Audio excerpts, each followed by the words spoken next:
All our stuff down there. Oh, look, it's from George.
board, you know, and we can, this is just a draft, so we Yeah. can easily make it a little bit more clear as to the boards and then the types of reviews that would potentially take place. That would be helpful. Okay. Thank you. That's it for me.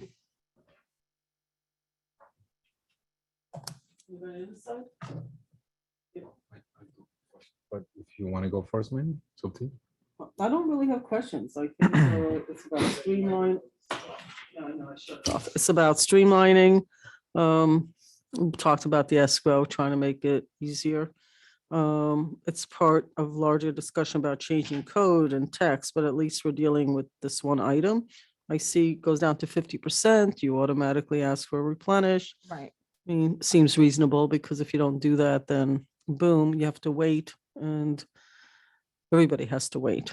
Starts getting queued. So it seems okay to me. I'd be in favor of moving this forward. So Great. Thank you, Mayor. So, Valerie, it's always good to see you. So I have a couple of questions in regards to some of the application fee process in here. Sure. So if I have a one family with two families, sure, depending on the site, I may have to have a site plan approval, depending on, you know, the circumstances. If I have, my lot is undersized, I have to go for variance, and I may have to go for a site plan as well. For, just for an addition, Or in addition. or so you wouldn't something. need a site plan, you would just need BAR Okay. at that point. So let me ask you this, on wetland permits. We have a wetland map. There are properties that do fall into that category. Some of them, they may be a one family, two family, depending on where they Right. are located. So that permit is $1,000. That's correct. You know the history on that one? How much are we charging right now? Well, so I think in terms of the escrow that's being requested, a lot of it right now, and that's the difficulty that we want to try to avoid, is that right now, when an application goes before the board, at times in the past that there was just an estimate that was provided, but it wasn't necessarily provided based upon the types of applications. It might have been, and it would have been part of a full escrow. So like, let's say, for example, they had before the board, they might have said, put $5,000 in. And so then whatever work was being done for the wetlands would have been through that. What we're trying to do is if for some reason somebody only needs a wetlands permit, then they can come in and they can pay the $1,000. Typically with your wetlands permits, I mean, if there's already encroachment, there's probably going to be a requirement for a wetlands mitigation plan. There's potential wetlands delineation that needs to take place on site. And so you do have a wetlands consultant that would work with, you know, the village to make sure that the applicant identifies what they're planning to do, how they're planning to mitigate it, and then put all that documentation together and then go out for the final site visit once all that work has been done in the field to make sure that it was done in accordance to the plan. So it does add up a little bit So, because but of the we work. also have an application for wetlands. That's correct. So we're How gonna, much is the application for the wetlands? I don't know right off the top of my head on that. My recollection is it's fairly low because It's like about because it's an initial, $150, I want it to may say. even be a little bit less than that, but it's around there. So sort of for me, in a way, sure, because a one family for, if it's a residential project, and I'm not looking at the map, I'm just talking Right. about in general, sure. If I want to put the location of a gazebo or a shed in the backyard, and it so happens that it falls under the wetlands Right. encroachment. But then if I have a building that falls under the same categories, I'm still charging $1,000 because now the consultants and the review of the consultants is a little bit different than putting a building or having encroachment within the building than actually having encroachment with just sort of a gazebo or the shed portion of it. It's a totally different review. And obviously the amount of hours will be totally different. Sure. So it kind of, I don't see the balance between that. So one we can application and another. we can easily add another category, right? So these categories are flexible. We can easily add another category for wetlands permit and then make it a little bit more defined for like 1 and 2 family. We can have it a reduced escrow fee. And then for the larger projects, we can have the higher escrow fee. Because I think there has been circumstances since we established the wetlands portion in our code and part of the map. Right. This, you can go back into history, I'm assuming, on some of the properties and how much our consultant was charging is sort of get an idea more or less. I Right. think that for me will be one. Sure. The other one is a parking waiver. Yes. So parking waiver, is it for one parking Or is it for the whole application? So it's for the whole application. We have it in there right now as like a little bit of a placeholder, because at some point in time, we will be potentially discussing the Okay. parking waiver and other parking issues. So if at this point in time, right now, it's a pretty simple process. At some point in time, it might have a slightly, a little bit more review. But that's up to this board. I mean, we can reduce it or we can remove it at this point, but we kind of put it in there as a placeholder. So, and not that I don't want to jump into this, sure, but we have talked about removing the parking waiver portion of it and actually don't have the parking waiver anymore. That's something that, I don't know if you guys recall, but that's something we had a conversation when we did the parking analysis portion. And that's something that we've done. That's for a couple, well, at least a couple of Right. years now. So it will be counterproductive for me to have a parking waiver portion at that part of the escrow if this board is willing to eliminate this. And I'm not sure what the feel of the board is at this point, but again, so I'm asking the board now, is that something that you guys want to leave it alone for now, or you want to eliminate it because that's something that we're going to be moving forward at some point in time? Trustee Quezada, if I might, because that gets into all the zoning changes that are going to be done. So we're going to leave it there. You don't Well, need to- my point is, it's one of the topics that will be dealt with. I don't see it as something that's going to happen right away. So to the extent that there will be parking waivers sought in the immediate future, to have a fee in place, once you have the fee schedule, it's much easier to just take the fees out because it's just Or you a could make resolution of the fee- board. You could also do fee when we vote for zero. And you're not really having to do resolutions. No, and because all of that. I think it will be more complex because if we put a zero, that means that, they can still go and apply for the parking waiver and it'll Right. cost them zero. I see, okay. So I to see what you me, mean. because the parking waiver itself is not for 1 or 2 families, Right. it's for commercial space. So $500, so let me ask you this one, in a parking waiver, what are the consultants being involved on something like So this? it's usually, the last one, or this one most recent it's mostly my time, just reviewing the application to make sure it's complete. And then I'll be writing the resolution for the planning I'm not board. gonna say the hourly rate, but $500 seems to be a little bit. So, and then too it also is attendance at the planning board meeting Right. as well.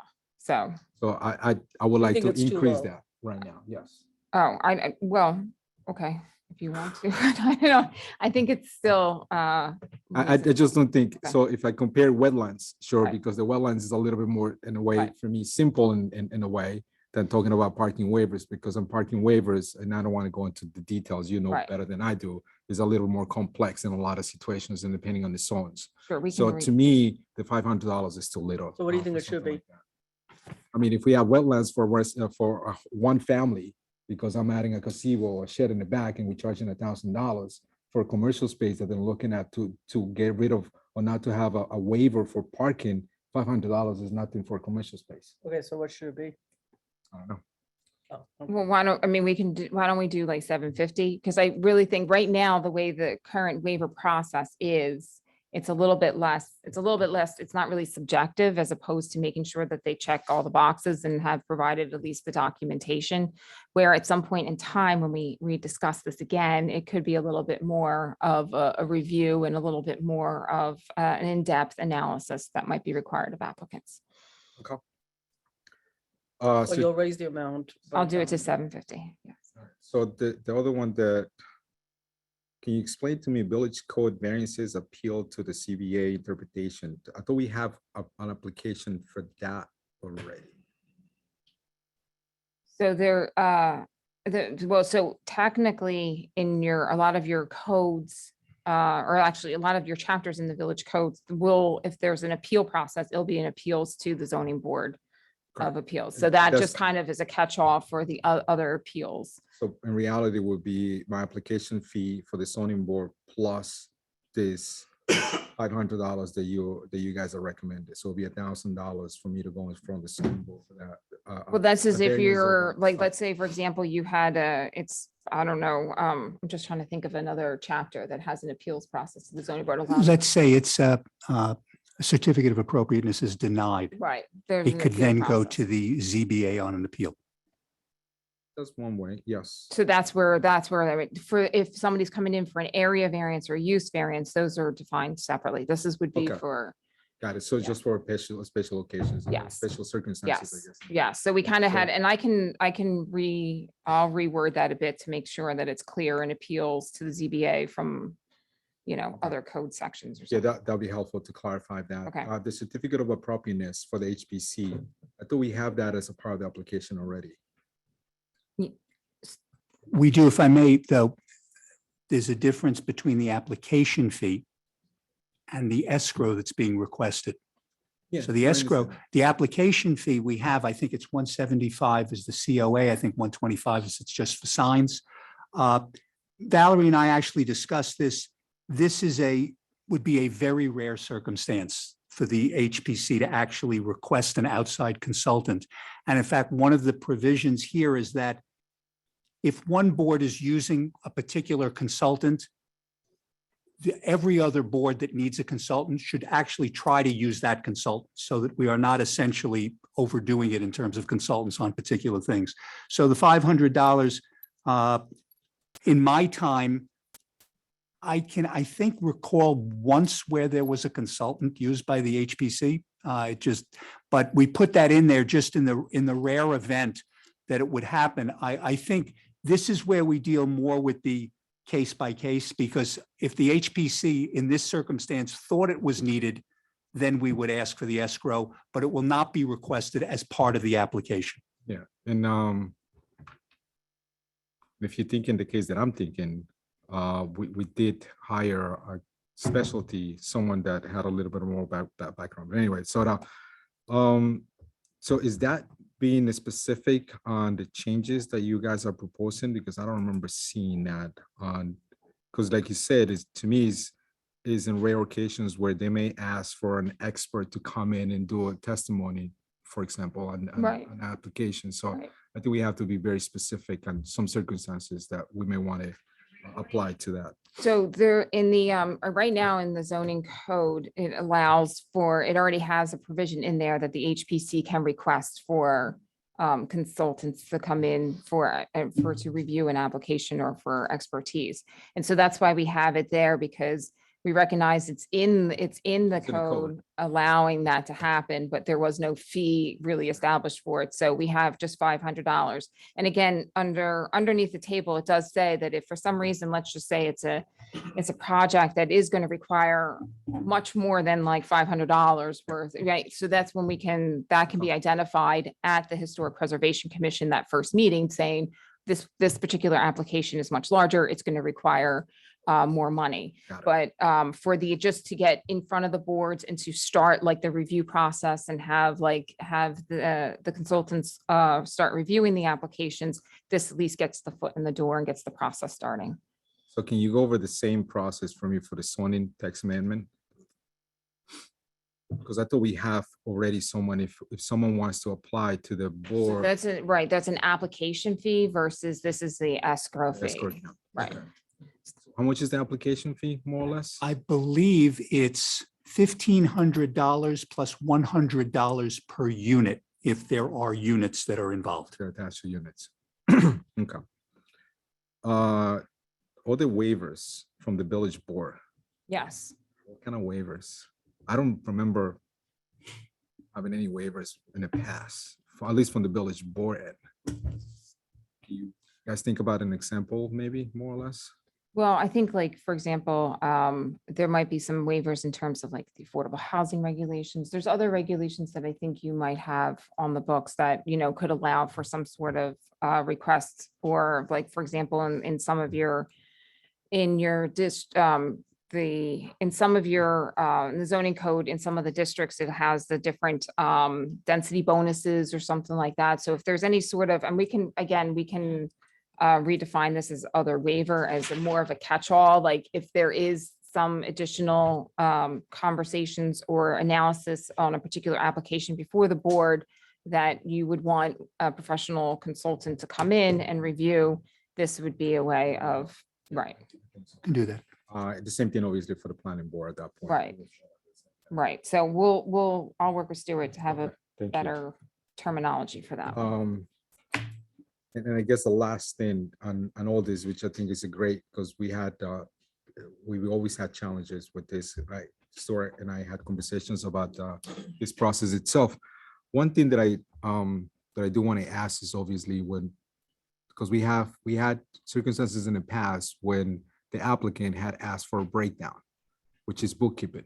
Right. Sometimes that's a challenge on everything else. So who will be the person in charge of keeping the bookkeeping portion of this, and how many consultants we're using in a project? Because to me, that's essential. Part of the transparency process that we're trying to establish in here is essential for the applicant to be able to see, this is your invoice, this is where the money went. So I think tracking that Right. is essential too. Right, so Maddie and I are working on that. So the plan is that, I believe each one of the invoices goes to the applicants themselves. They're able to receive, because clearly that's part of the transparency process. And if there are, and so Maddie also reviews all invoices before, it gets okay to process through the finance department. And then the finance department also keeps track of all new escrow payments that come in.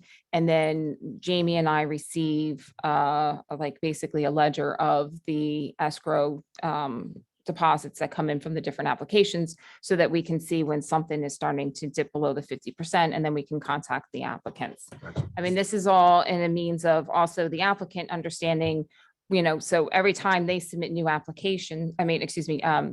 new revisions, those go out to the different consultants to get Right. reviewed. So part of this is also trying to make sure that the applicants really look at, like, they're just not submitting one little bit of like a response to like a comment or a memo. It's really like they're submitting the full package, trying to be as efficient as possible. But I think the other thing is that a lot of times applicants, if the community is not keeping track of the escrow payments, at the end, the applicant might go for their building permit and then be told you owe $20,000 or something like that.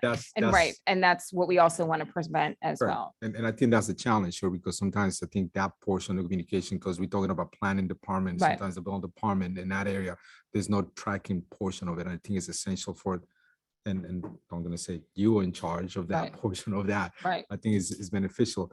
And obviously that one of the other questions, and I guess I didn't read this, is the reimbursement portion of it, but it's very clear in here that is part of what you guys are suggesting. So I'm glad to see that. So if it's the $1,000 is not used, so obviously you're gonna get back $200 if $800 Right. was used. Exactly. Okay. That's all I have. I do appreciate that. It's very helpful. So, yeah, thank you, Valerie. Thank you, All right. Stuart. Thank you. Thank you, folks. Definitely a move forward in the past couple of years. The transparency part, as trustee mentioned, is part of it. So appreciate the work. Not sure you have to do everything or whether it's Dale, but I think that has to be clear also as who's passing the baton from person A to person B. Yes, person yes. C has And to be- well, and that That has to be and I- part of the process. Yes, absolutely. And Maddie and I are working on that to make it as transparent as possible. Thank you. Thank you. Thanks. Trying to see if we can bundle some things together, but it doesn't look like it. Thank you, Valerie. Next, we have our water superintendent, Andy Teese, and he is here to discuss a proposal from Arcadis for the Indian Brook Water Treatment Plant. And this is a chemical feed system that we need to have installed to meet the requirements for the new regulations on lead and copper in the water source. So it's another way we're trying to ensure, as always, the safety of our drinking water. So Andy. Thank you. Good evening, everybody. The law, the lead and copper rule changed in 2021. This was like really changed after what happened in Flint, Michigan, with everybody's water and the lead service lines in the water distribution system. What happened was they changed the water source, the municipality, they didn't do their due diligence on the aggressivity of the water, and then the lead services that were in that system bled lead into the drinking water. Our system uses lime. We have less aggressive water, very safe water. We look at it every day to see if it is more of an insurance policy to use New York City water versus our own water, the alkalinity, that kind of thing. But the rules have changed so much that For example, just to make it simple, if we do a normal lead test at someone's house, at a resident's house, it's the first draw, the first liter. Now the EPA makes us take the sample, the 5th liter in. So they want to guarantee, which makes sense, that every drop of water is taken out of the middle of the service line in the yard. So we expect that to change throughout the whole country, as far as like a lot of municipalities are not going to meet these regulations. So we're trying to be proactive. Lime worked for us for the last close to 40 years, but we know with the design of the new filtration plant and the water chemistry that we should be switching over to caustic soda along with orthophosphate. That works really good. So what you're trying to do is you're increasing the pH of the water, and you're looking to put like a shell inside the pipes so that any lead services that are out there, which we know we have about 150 throughout our municipality, that it doesn't leach into our water. So it's like the best insurance policy to make it happen. We don't think we should wait 4 years until the filter plant, if it's decided to be built, to put this into action. We want to put it into action right away. We could build the system in-house. We have the budget put aside in the capital budget that we did using our own workers. I think we put 225,000 aside, and this project for the design and the health department approval is 125,000. So it's Arcadis would come in, they would design the system, they would do the water analysis with the scientist to make sure the blended numbers are correct, to make sure the dosages are correct, to size the pumps. We would buy the equipment ourselves by state bid and then install it ourselves as per the design and to get health department approval. The goal is to get it online before January of 2021 or 24, because everything's gonna change, and we right now have reduced monitoring. So what that means is we take samples every 3 years, 30 samples. All municipalities will lose that reduced monitoring in 2024. So you're going up to 60 samples every 6 months. It's hard to get access, but either way, it's the right way to go. But why stay on the Lime system, reduce monitoring, sample so much, and then know that you could have done better? So we want to do the best we can possibly do. So that's the goal of this. The goal is to get it designed and built. We build it, they design it. And there's any cost or losses for moving off the old system of Lime? We would use up what's there. The Okay. existing system's 38 years old, so we would just not use it. And the good thing is the equipment that would be used in this situation, the pumps and whatnot and parts, could be used at the new design of the other filtration plant. So it's not a waste. Okay. Any questions? Great. Go ahead. Microphone is its own. Thank you. You sort of answered the question that I had for you, is what happens to this equipment with the new plan? So sort of the follow-up question, and now, because this system is being designed for the current plant right now, the future plan is different, is bigger. Mhm. So what does that look like for this sort of system that is being designed for a smaller project or a smaller size building in a way?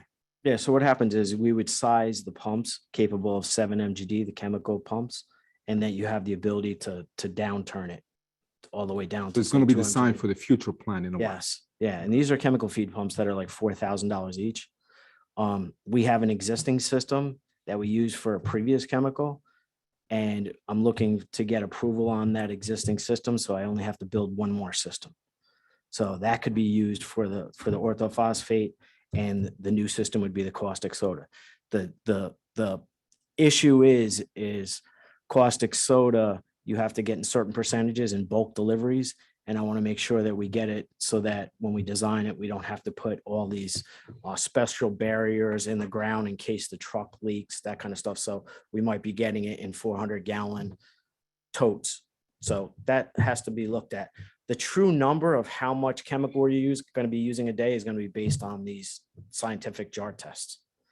So like some of the treatment plants that I ran in my earlier career, I reached out for these places, but they don't treat Croton water, they treat Catskill water. So it's not apples to apples, but you could use 100 to 150 gallons a day. So you can imagine 30 days, you need 4,000 gallons on site, depending on concentration. So we have the air structure. It would be good to put this system in the air structure, a tank that you could fill up and make it so that it meets NSF approvals, and then we could use it down the road too. So I guess, and I want to tell you what the mayor asked, the old system that we're not going to be using, obviously, there's going to be some savings because we're not going to be purchasing some of the items and some of the chemicals that we use. I don't want to call it chemicals, but some of the substances that we use to clear the water. But in the same token, from what I'm hearing is we're going to be spending other items that we're going to be buying for this plan for the future years. So is there a balance? What is more economic in a way right now? Well, lime is pretty cheap to buy, and caustic soda is pretty cheap to buy. The existing system, they don't make parts for it anymore. Right. So there might be some scrap value because we had a breakdown months ago, as the manager knew, and we had to make the parts ourselves. So the cost is, it could be a couple $1,000s more a year for the chemicals. It's not a lot more. The lime deliveries, we've drastically dropped down by optimizing the chemicals. There used to be lime deliveries every 2 months when I first got there, 18 years ago at the filtration plant. Now we get lime deliveries 3 times a year, sometimes twice a year. So So it's not going to be any savings. not on, the chemicals are the savings are making sure that we pass these results.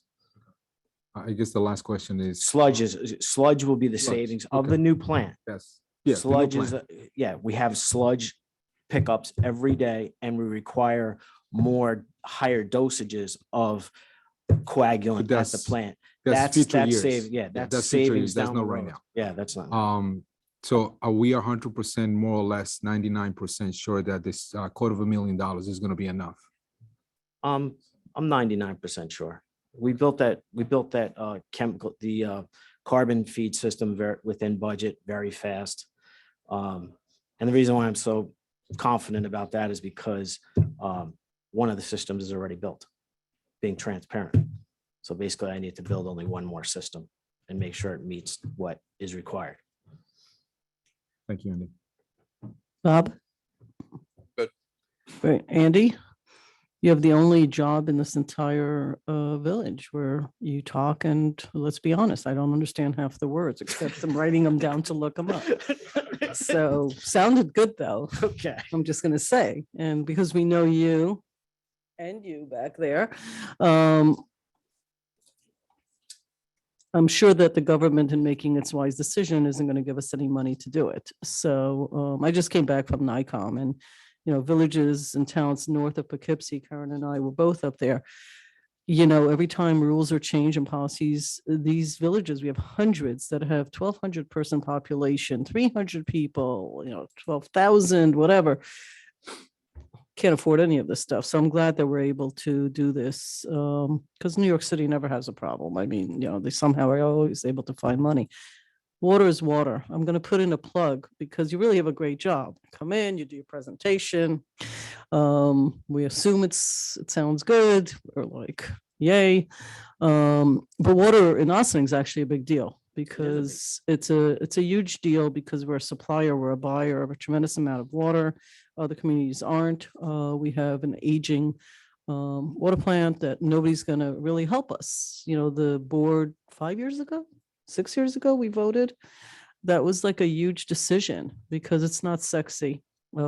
Constituents don't talk about it. And, Until it goes wrong. until it goes wrong. You didn't even mention Newark in this analysis because it was That probably was a a case different, study. that was Yeah. a different, I know, I read about it. It's like real when people in politics don't want to do stuff because it's just hardcore, not sexy. And nobody realizes it even exists. So I appreciate, and I do write some of the words down because I've learned a lot. As you know, I've taken the tour. So this is also my plug for the careers of the future. You and Paul have told me this. If anybody's listening or anybody has children, is engineers in waste management and water management. There is such a shortage.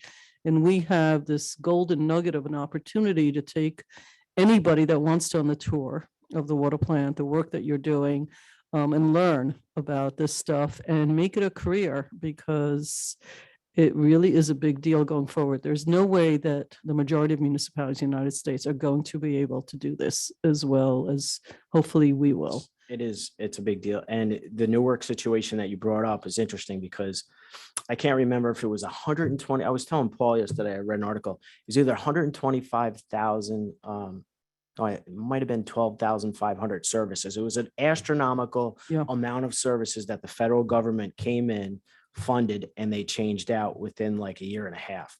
Now, if we have 150 services, you guys authorized that report that Arcadis did last year for this lead and copper rule. We are going to apply, once these grants come out, we're going to apply for up to the $4 million to replace those lead services. Because now what they're trying to change, which makes sense, there are very few, right now we've listed between 5 and 10 to finalize it on the owner's side. The village owns between the valve and the water main. We have 150 out there. But on the owner side, we're only showing 5 in our records, and we're trying Wow. to tighten up these records. But there'll have to be some type of legislation, which will have to get access, and we'll have to be able to get that. We have to give them the option. And the option could be $4,000 for the resident. The health department and the EPA is pushing it so that residents who can't afford it, they would go on some type of a payment plan with the municipality. So once we find the true number, which is on the owner side, We'll that's get important. there. But let's really handle the 150, which we've gotten rid of 200 already on our own through the last 10 years on our side. So let's see if we get. No, I think we're doing the right thing, and it upsets me but I can understand. They have to make decisions. Do you build another whatever mall or, big building that looks all sexy, or do you fix pipes and valves under the ground that nobody's ever going to know? It's tough. It's really tough. And Newark is not a small city with old infrastructure, and that's a big deal. So is Flint. So thank you.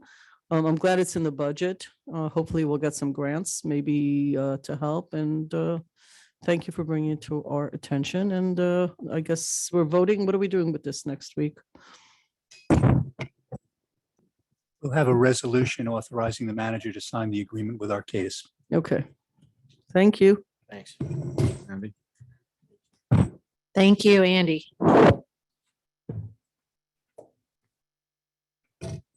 Next on our agenda, we want to, Valerie and I want to sort of refresh the board and the public on our history with the Emergency Tenant Protection Act, which was enacted in 2018. And the Emergency Tenant Protection Act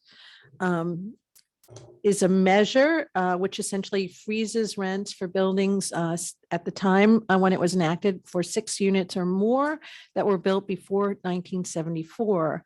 And it's enacted when the vacancy rate for rental units is at 5% or less. And at the time, our vacancy rate was 3.06%. So that indicates an emergency housing issue because there's not a lot of availability of units. And freezing the rents allows people to stay in their communities with a expectation and predictability of rent. And this is a state initiated project. In 2019, the board adopted a resolution that changed the law slightly. So instead of being applicable to buildings of 6 units or more, it was changed to buildings that had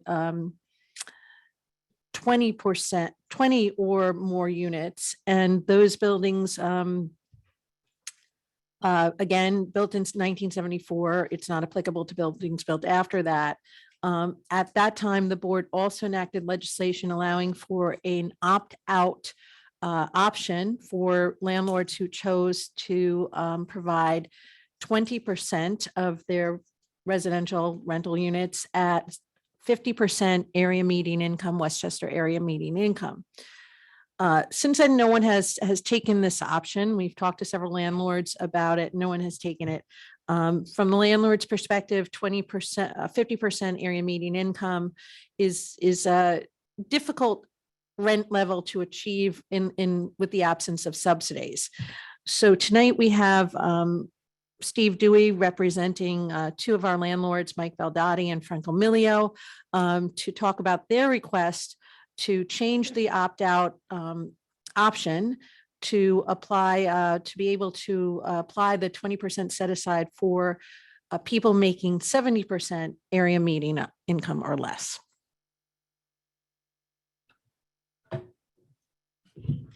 Well, good evening, everybody. Stephen Dewey. It's good to Good see you evening. in person instead of virtual and camera. Happy New Year, everyone. Thank you, and thank you very much for being with us tonight. I want to introduce with us tonight Mr. Michael Baldati and Mr. Robert Bowker. They're from the Baldati Management. The premises at play is 40 South Highland Avenue. I know if you've driven by it every day, you've seen the beautiful work and the beautiful gray and white siding that Mr. Baldati put on that building. To remind this board, Baldati's have been here over 100 years. Been here, they built Executive Park. and Not you been- personally, right, Mike? Sometimes I feel that way. Yeah, and Mayor, I'll start off right now. At my age, I'm sorry, I won't be bringing sexy back, so this won't be anything sexy either coming at you. I also want to introduce Mr. Franco Milio and his father Antonio Milio. I've known the Milios for Gentlemen. many years. They bought their first building here in 2004. Love Ossining so much they bought another two sets of buildings, and that's Monte Calfa that you see up there at 6668 Croton. They have 15 and 16 James Street LLC, which is another matter. And then they finally bought two other buildings, but they've also bought 70 Croton right next door.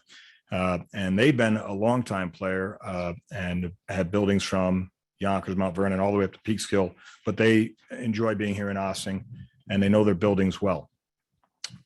This has been going on since 2019. I do want to thank Karen DeTore. I want to thank Stuart Kahan too. I know he's worked with the Milios and the Baldatis on this for a long time. And we feel this is a great boon. I would have loved you to have gone up to NICOM and said, look what Ossining is doing for affordable housing. Here you've got longtime managers, people invested in this community, people, and our tenants are great.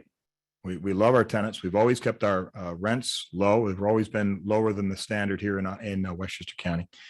And what is unique about Ossining is that you've created an amazing opt-out law that could really transcend throughout New York State, as you just say, okay, we can't find affordable housing. This is a great way to do it. You got two players here that want to make this successful for the village. We did sign and submit, I believe, our contracts back in October last year, and we asked the board to sign them. Okay, we need a little bit of an explanation of what's being proposed and Sure. why, Yeah, I think. and how that changes from what it is today, like in plain English. Okay, I'll stop there. Go Well, ahead. fair enough. So what you've got now is you've got about, I don't know how many units we've got altogether in the village. You've got, I forgot when we adopted ETPA, I forgot how many units altogether there were. You do have an opt-out, and that was Audubon Living back almost immediately. And that is currently in place. They signed the agreement. Yeah, and we had followed along with them, but it just never got to that point. Now, the difference here is that we're trying to manage Zach Stewart, you got the I numbers? just want to let you know, there are currently 700, 735 correct. ETPA units in the village of Ossining. Okay, Of the buildings we're talking about that Steve is mentioning, that's a total of 291 units. out of the 735 or in addition to No, 735? no, that's part of the 735. Okay, On the email that we got.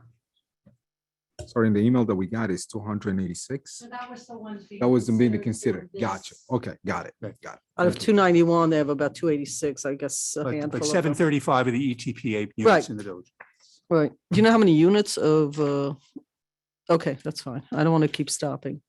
It's okay. So what comes before you today is making well over 25 units alone for Monte Calfa, 70 Croton, and another 5 or so units for the Baldati buildings.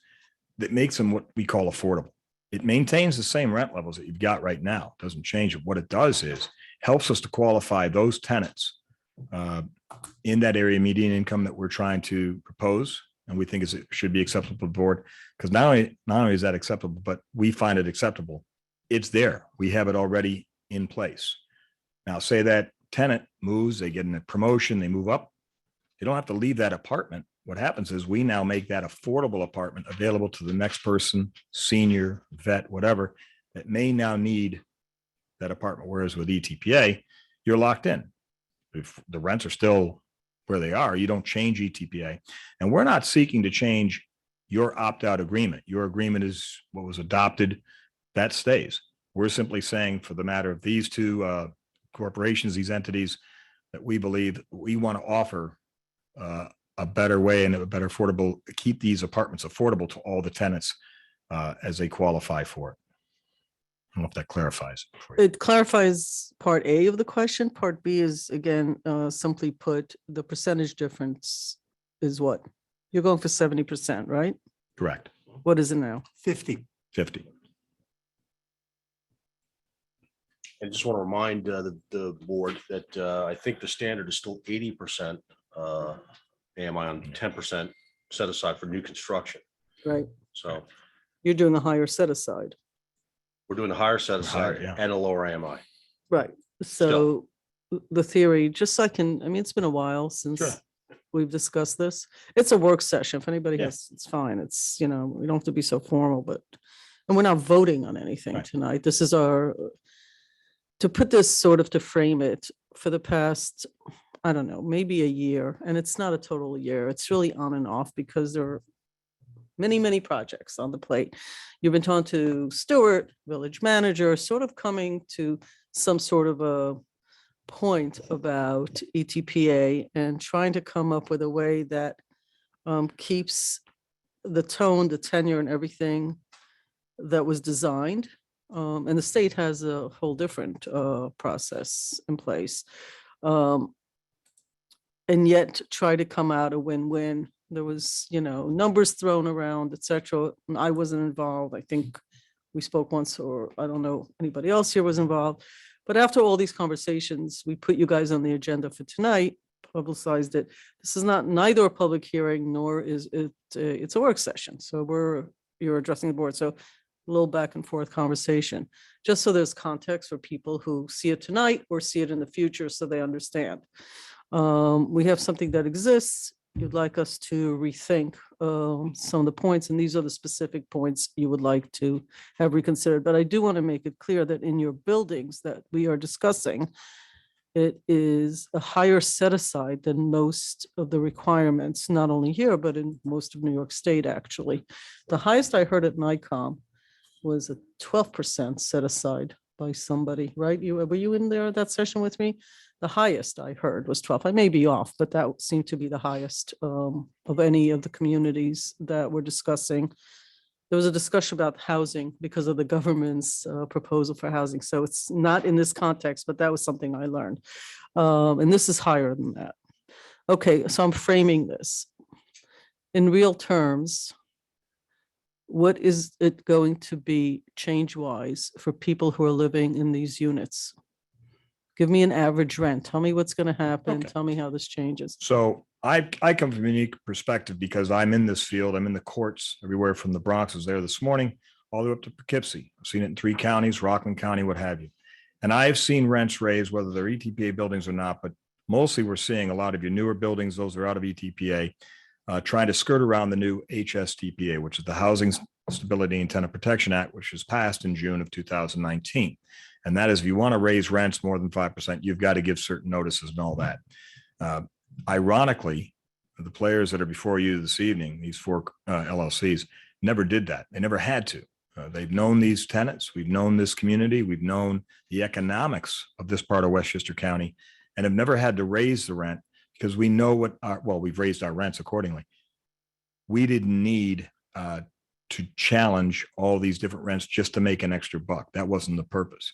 Whereas we're seeing now with some of these newer units, these newer builds, it isn't just the rent.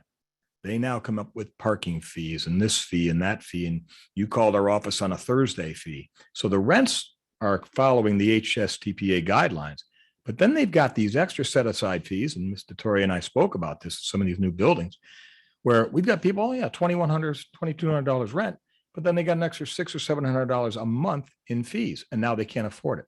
Now, I'll give you an idea here. The 70% median would look at a $67,950 sell. So At 70%, at 30% of that, that'd be about a $1,698 rent. So we're talking $1,700 for a one bedroom. Now, I saw things in Yonkers and the Bronx the other day. A studio is $2,100. A one bedroom, you're at 23 to 24. Two bedroom, if you can even find them in Westchester anymore, are well into the 2,800s. We have some two bedrooms, both Beldati, both Melia have some two bedrooms. The medium income would come out to 87,375. And that would put a two bedroom into play at $2,184. So two bedrooms, I don't know where else, even in Ossing, you're going to find a two bedroom at $2,000. And Guess- because these are old buildings, they include the heat, the water, all Right. those other Yeah. things. So you're not getting the a la carte menu that you would like an Avalon or a Harbor Square, those types of places. Right. And here's the neat thing. These gentlemen here have kept those rates. They didn't raise it. They didn't look for it. We survived COVID. We kept it. We kept it where we keep people manageable. We kept our seniors in there as best we could. But we've got these bedrooms and apartments available. What happens is now this person comes out of COVID. Now they've got another job. Now they raise. Now what happens? Nothing. We keep them in the apartment and everything stays the same. By opting out, you allow us to take that person. Now they've become successful. Now they want to stay in the apartment, but they no longer qualify. We now move that qualification to another person, maybe a newer tenant that needs a place, and we can qualify them within the $67,000 range for a one bedroom, the 87 for a two bedroom, and qualify them and keep an affordable unit for newer tenants and or tenants that are falling on hard times. So that's what you're giving us that's what this board had codified to allow for certain flexibilities and certain management. That's all. That's the only real difference that. I usually go last. I sort of jumped in first. So let me open this up to the other trustees, especially I think you were here for a lot of that. I don't know if anybody else was. So I'm opening it up for the work session for questions, and Karen, you as well, and Stuart for commentary. Anybody else? So I'm going to start again from my right, Dana or Omar, any questions? I'll start. Good evening. Thanks Hey, for Omar, coming how are in. you? Good to see you. Doing well. This is my first time engaging with this topic, so I will appreciate. I'll kind of ask questions and try to learn my way around. So right now we are in a situation, and correct me if I'm wrong. I likely will be wrong. We're in a situation where you haven't opted out, right? We've been trying to for about 3 years. Right. But you haven't opted out. Well, Correct, We correct. have, I mean, We- we signed the we- agreement. You have opted out. Yeah, we are totally okay with the entire agreement.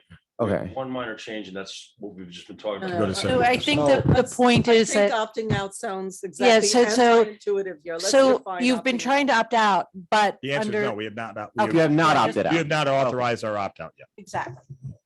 Okay. Wait, what was that last part? We have not authorized. You haven't signed the agreement. Right. And that is. The why- agreement we haven't signed, so it's. We haven't signed it. So they've said, okay, we want to opt out, but we haven't signed it. Why Why have we haven't we not signed it? signed? Because the agreement, we've been negotiating or talking about the opt-out. So we would have signed it at the 50% AMI level. The position of these landlords is that's a too heavy a financial burden. So we haven't been able to sign the agreement based on the way it's currently written, because the point of difference is the AMI level that the affordable levels the affordable apartments would be set at. Okay, so here's the opt-out and it has a standard language. That's what everybody has. And so you all have this language and you said, well, the one change is, can we change 50 to 75? You hand it to the village and that's where we are, right? Okay, Correct. got it. So first,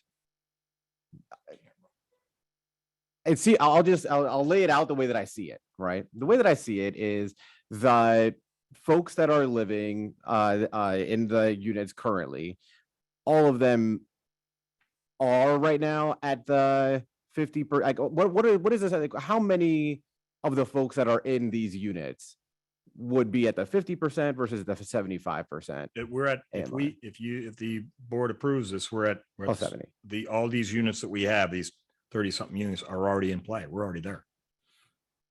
But the people that are currently, because these are currently occupied. Oh, yeah, spaces. absolutely. Yeah, they're currently occupied. The people that currently live there, where do they fall in the AMI scale? If I understand Omar's question. And Just go this near is- the mic. This is a tough, this is a tough thing to nail down. I mean, and speaking for myself, Franco talked about this enough. A lot of our tenants are already well below these averages we're talking about. We've had tenants for 30 years, and with minimal increases, they're still, very, very affordable rents. But relative to what you see out on the market on Zillow or wherever, online. So we really haven't analyzed each tenant's rent. I mean, we just know from a practical standpoint, the rents are very reasonable. We know that because people are moving. Right. But obviously, once the agreement is countersigned, there's a whole schedule and methodology there of how to maintain records and all that sort of thing. So, we agree to that. So I think you'll see that once this agreement's executed. Got it. Okay. So that's worry number one on my end, is that we don't have the data yet. We don't really know of the folks that are currently living in these units, how many of them are 50% AMI or below, 70% AMI or below, to be able to say, hey, if you make this shift in the language of the opt-out, 8%, then everyone can stay. You make it 75, the same amount of people. Because if you're 50% or below, but I don't have to ask Dale for this one. If you're 40, that's also less than 70. So you're good, right? And if everybody that's 95%, let's say whatever, are below that 50%, then functionally the story that you said, the narrative, the example of, folks get raises and are more successful, and that way they can stay in their apartments as they increase their salary. That has a certain logic to it, except there's no data. At least that I have access to. I don't know. I'm sure that happens, of course, but is that happening with 5% of the cases, or are we seeing that with 20% of the cases? We just don't know. And what my fear would be with worry number one here is that we would say, okay, let's go from a 50% to a 70%. And then it turns out that 80% of the folks no longer qualify. They got to go. And then other folks that do qualify would come in, thereby displacing those people. Where am I wrong? No, I just want to make one comment. They don't because it's go. important in the agreement. Yeah. No one is displaced. Right. The agreement is Absolutely not. explicit in that no one can be displaced We don't who is want a them current displaced. tenant there. Right. Right. So that's, just to make it clear that was in the original agreement. It's in this agreement that there would be no one Right. would be displaced as a result. There also is a provision in terms of how the rent would be increased for someone whose income goes above, let's say, the 70%. And it would either be 30% of their gross income or the increase in the AMI basically over a year period, I think, plus whatever their rent is. But the important thing is that no one is displaced. Everyone Yeah. stays where they are. If I may add one more Please. data point, because I do agree with you about data, that would be good, although intuitively. So in about 2018, the AMI, the average median income for, and I believe it's done on Westchester, was in the 120s. This Sunday, what we heard is that the AMI in Westchester is now at 147 or 142. It's in the 140s. Yeah. It was above 130. So so these, Steve, if you don't mind, stand to the right of the podium because there are people Oh, over there. I They may not apologize. be able to see the folks. No big deal. The cameras are catching you, but not the folks in the back. So you're talking about like on the third dimension of this, and I didn't know this till Sunday, the AMI in Westchester, and there's virtually no unemployment. So even if somebody got a huge raise in the last year, the odds of them going up that percentage point. So there's a very high likelihood. Number one, nobody could be asked to leave. So that's not even on the table. Nobody can be displaced. I think what Steve was getting to is it opens up something for newer people, but the AMI went up really high, and it's always a percentage. So it's not a number. So now 70% of 140, so it's like 147, 142, I don't remember what they said, is different than some percent of 120 something. I mean, it's a big hefty group, so there's no way anybody's being displaced. Okay, And it so opens it up that, to more people. that's helpful. I That's think, helpful. I just want to add another key Sure. factor. So Please. it's a combination, and again, this is just to explain the goal when you have income limits. So ETPA, there's just two different ways to do things to achieve goals. But ETPA freezes whatever the rents are currently today in place. Mhm. Those rents could be $3,000 a month. They could be $1,500 a month. It doesn't matter. They're in place. The person living in that building, regardless of how much they make, pays those rents. The idea of renting at a certain AMI level also comes with the idea that people do not pay over a third of their income. Gross or net? Gross. Okay. So it's just a little bit of a distinction. Again, it's two different ways. They're both designed to achieve stability and to provide people with housing security. It's two different ways to do it. So that I just want to clarify that they're both methodologies to do that or strategies to do that, but there's a little bit of a nuance difference. Got it. Okay. So that is helpful. Thank you for the explanation. That first piece of data I'll set aside. I've named that. The second is I've heard your perspectives, which sound quite reasonable. What I would love, and it may be your role, village manager or Valerie or someone can kind of explain to me, here are the benefits and drawbacks to these different stakeholders. So it may be, hey, to the building owners, the developers, the corporations, the benefit to them is they can rent to more people, and that makes it so that there are fewer vacancies and that is more consistency in their income. So it economically benefits them.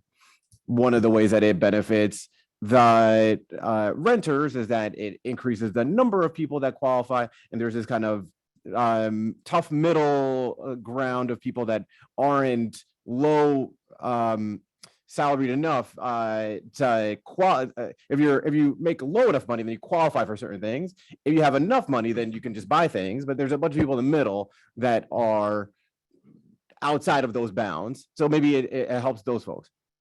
But the people that are in that 50% or below AMI, the poorest in our community, now they will have to compete with folks that are in that 50 to 70% range, making it more difficult for them to be able to find affordable options. That's my understanding of what the benefits and drawbacks are. These different stakeholders, what am I missing? Take us, they're not competing. Right. Tenants are not competing with anyone. We're allowing a tenant who falls on hard times. Now, we're not going to take COVID as an example. That's a poor example because everybody was hit on hard times. Say we have a tenant and they fall on hard times. And now next year we're going to renew the lease. Maybe they can't make the rent they're currently at. But now one of the tenants in the affordable housing in our opt-out has now gone. I can offer, I can say, this apartment is now set aside for this person. We're trying to keep that available. So Steve, if I may, because Please. I want to just make just as objectively as possible. Two distinct ways of doing things. So I would not say there's an apples to apples comparison. They're designed to effectuate different things. So ETPA is essentially rent control. That's what, it freezes rents in place and those rents stay in place. They don't change, they don't go up, they don't go down. It's great for tenants, depending what the base rent is, because in an ETPA apartment, you could still be very low income and be spending 50 or 60% of your income, but your rent's never going to go up. So that's, and that's good for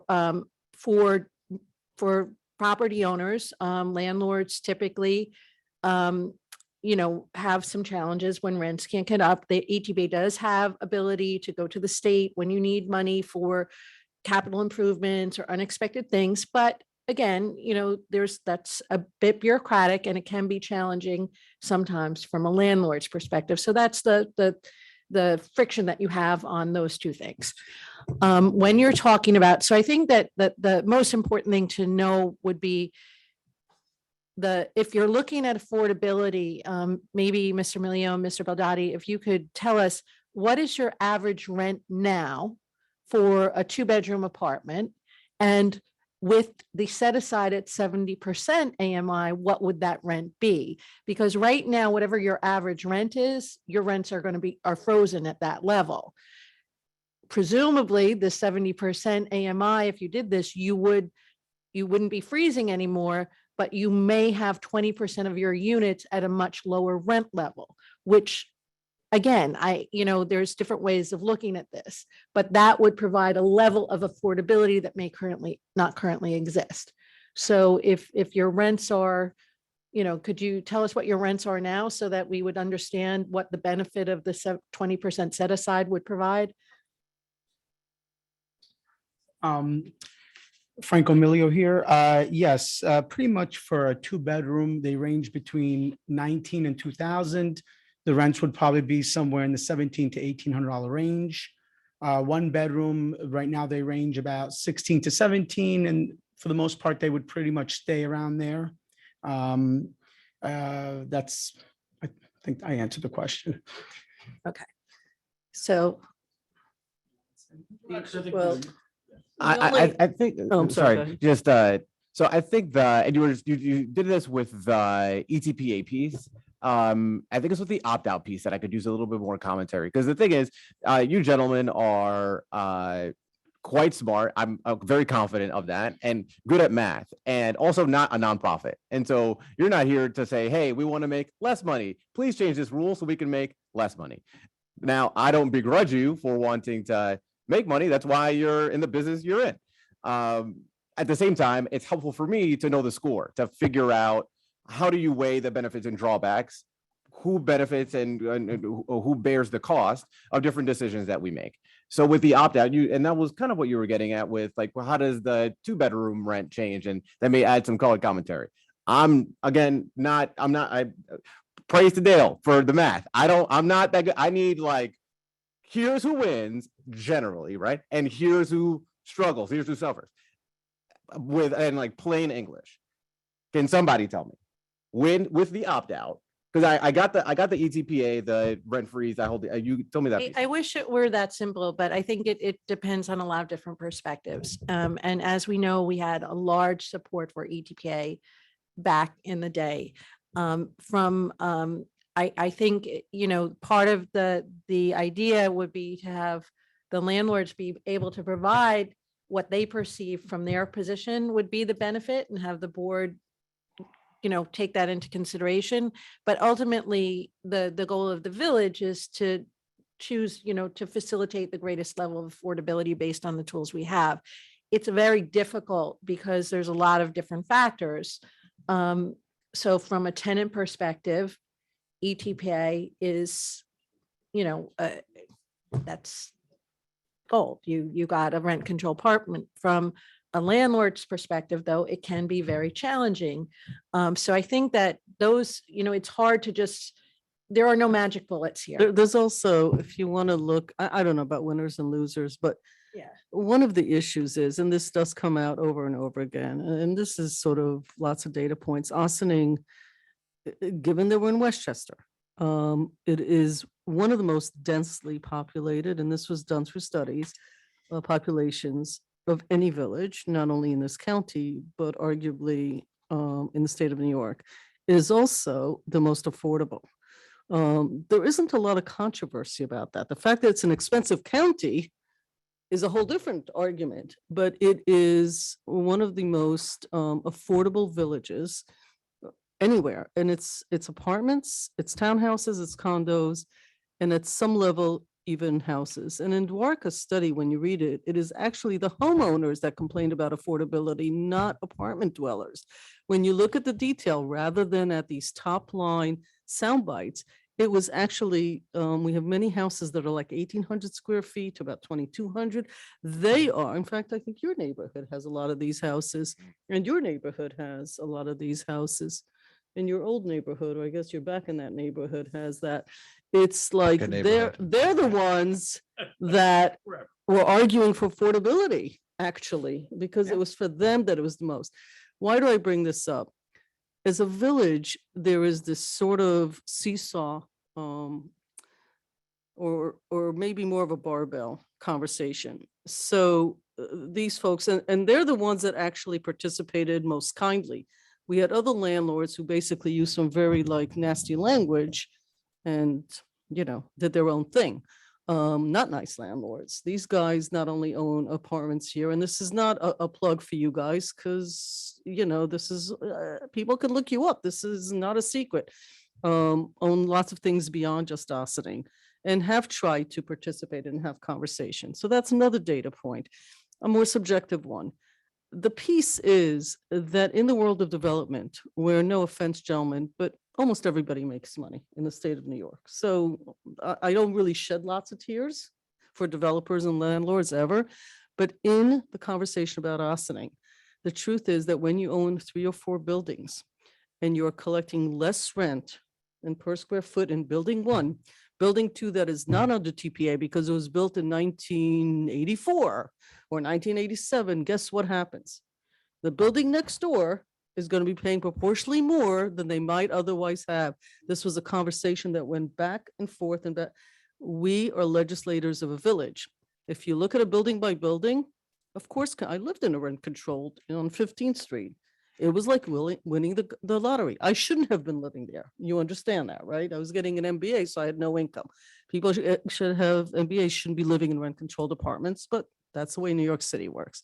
So there are pros and cons, but the thing from a village perspective that struck me that we have to take into consideration is that the folks that play by these rules, it's not just about the building, it's the building next door and across the street, because it affects the rents they're going to end up paying, because on this part of the portfolio, there's no money being made.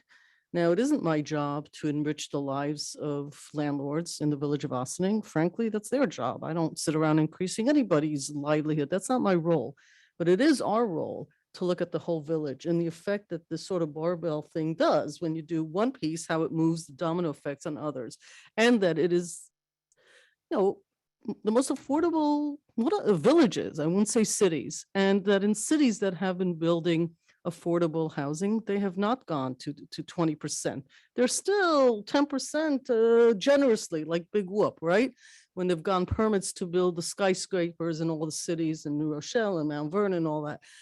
We've actually need to think about our community and the total effect it has. And whether people are being reasonable, right? So that everybody gets something out of it. And so for me, this has been going on for a year. Again, not every day of the year. Let's not exaggerate. When meetings have been had, we haven't been involved because we're going to end up voting on it. So it's a little uncomfortable to be in a negotiation and sit here and vote. So some of us have just said, you know what? We have staff, we have lawyers, we have this, we have accountants. You guys have to sort of come up with the best deal. You start here, you go here, you go here. And today we're here to hear like what I think the staff has said, we may have reached a point that seems fair. And you know that Karen was at IFCA that does a lot of this kind of work as a landlord, but nevertheless as a nonprofit, to your point, rather than a for-profit, with a stellar reputation. We take all these things as data points. I do anyway. I shouldn't say we, I do. Yeah. So we're sitting here today going, like exactly to your question, number one, data. So that's some data points. It may help, it may not. I don't know. I guess These that's are just helpful. I guess conversations. here's where I'm coming from. First principles, the concept of first principles. It's like you start off like, what are your most important foundational values and Right. facts? And for me, only speaking for me, my first principle is affordability, specifically for those that have the toughest time being able to afford a place to live. That's kind of the first. And so everything, all my questions and wonderings and worries and all that comes down to, at the end of the day, whatever decision we make as a body or I make when I vote, will it make it easier for people that have the least amount of resources to live in our community? And I don't have a necessarily a clear answer to that. I recognize that it's complicated and this, that, and whatever. Right. But we're going to talk about, for example, the firefighter, ambulance worker, 10% exemption.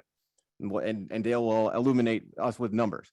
And what she will say more likely than not is, hey, right now it's $500. If you do 10%, that means that you have to increase the amount of money that taxpayers are paying to make up the difference. And so it means that folks like me have to pay more in taxes. Now, I am very, very grateful. If my taxes go up, it's an inconvenience, I move on.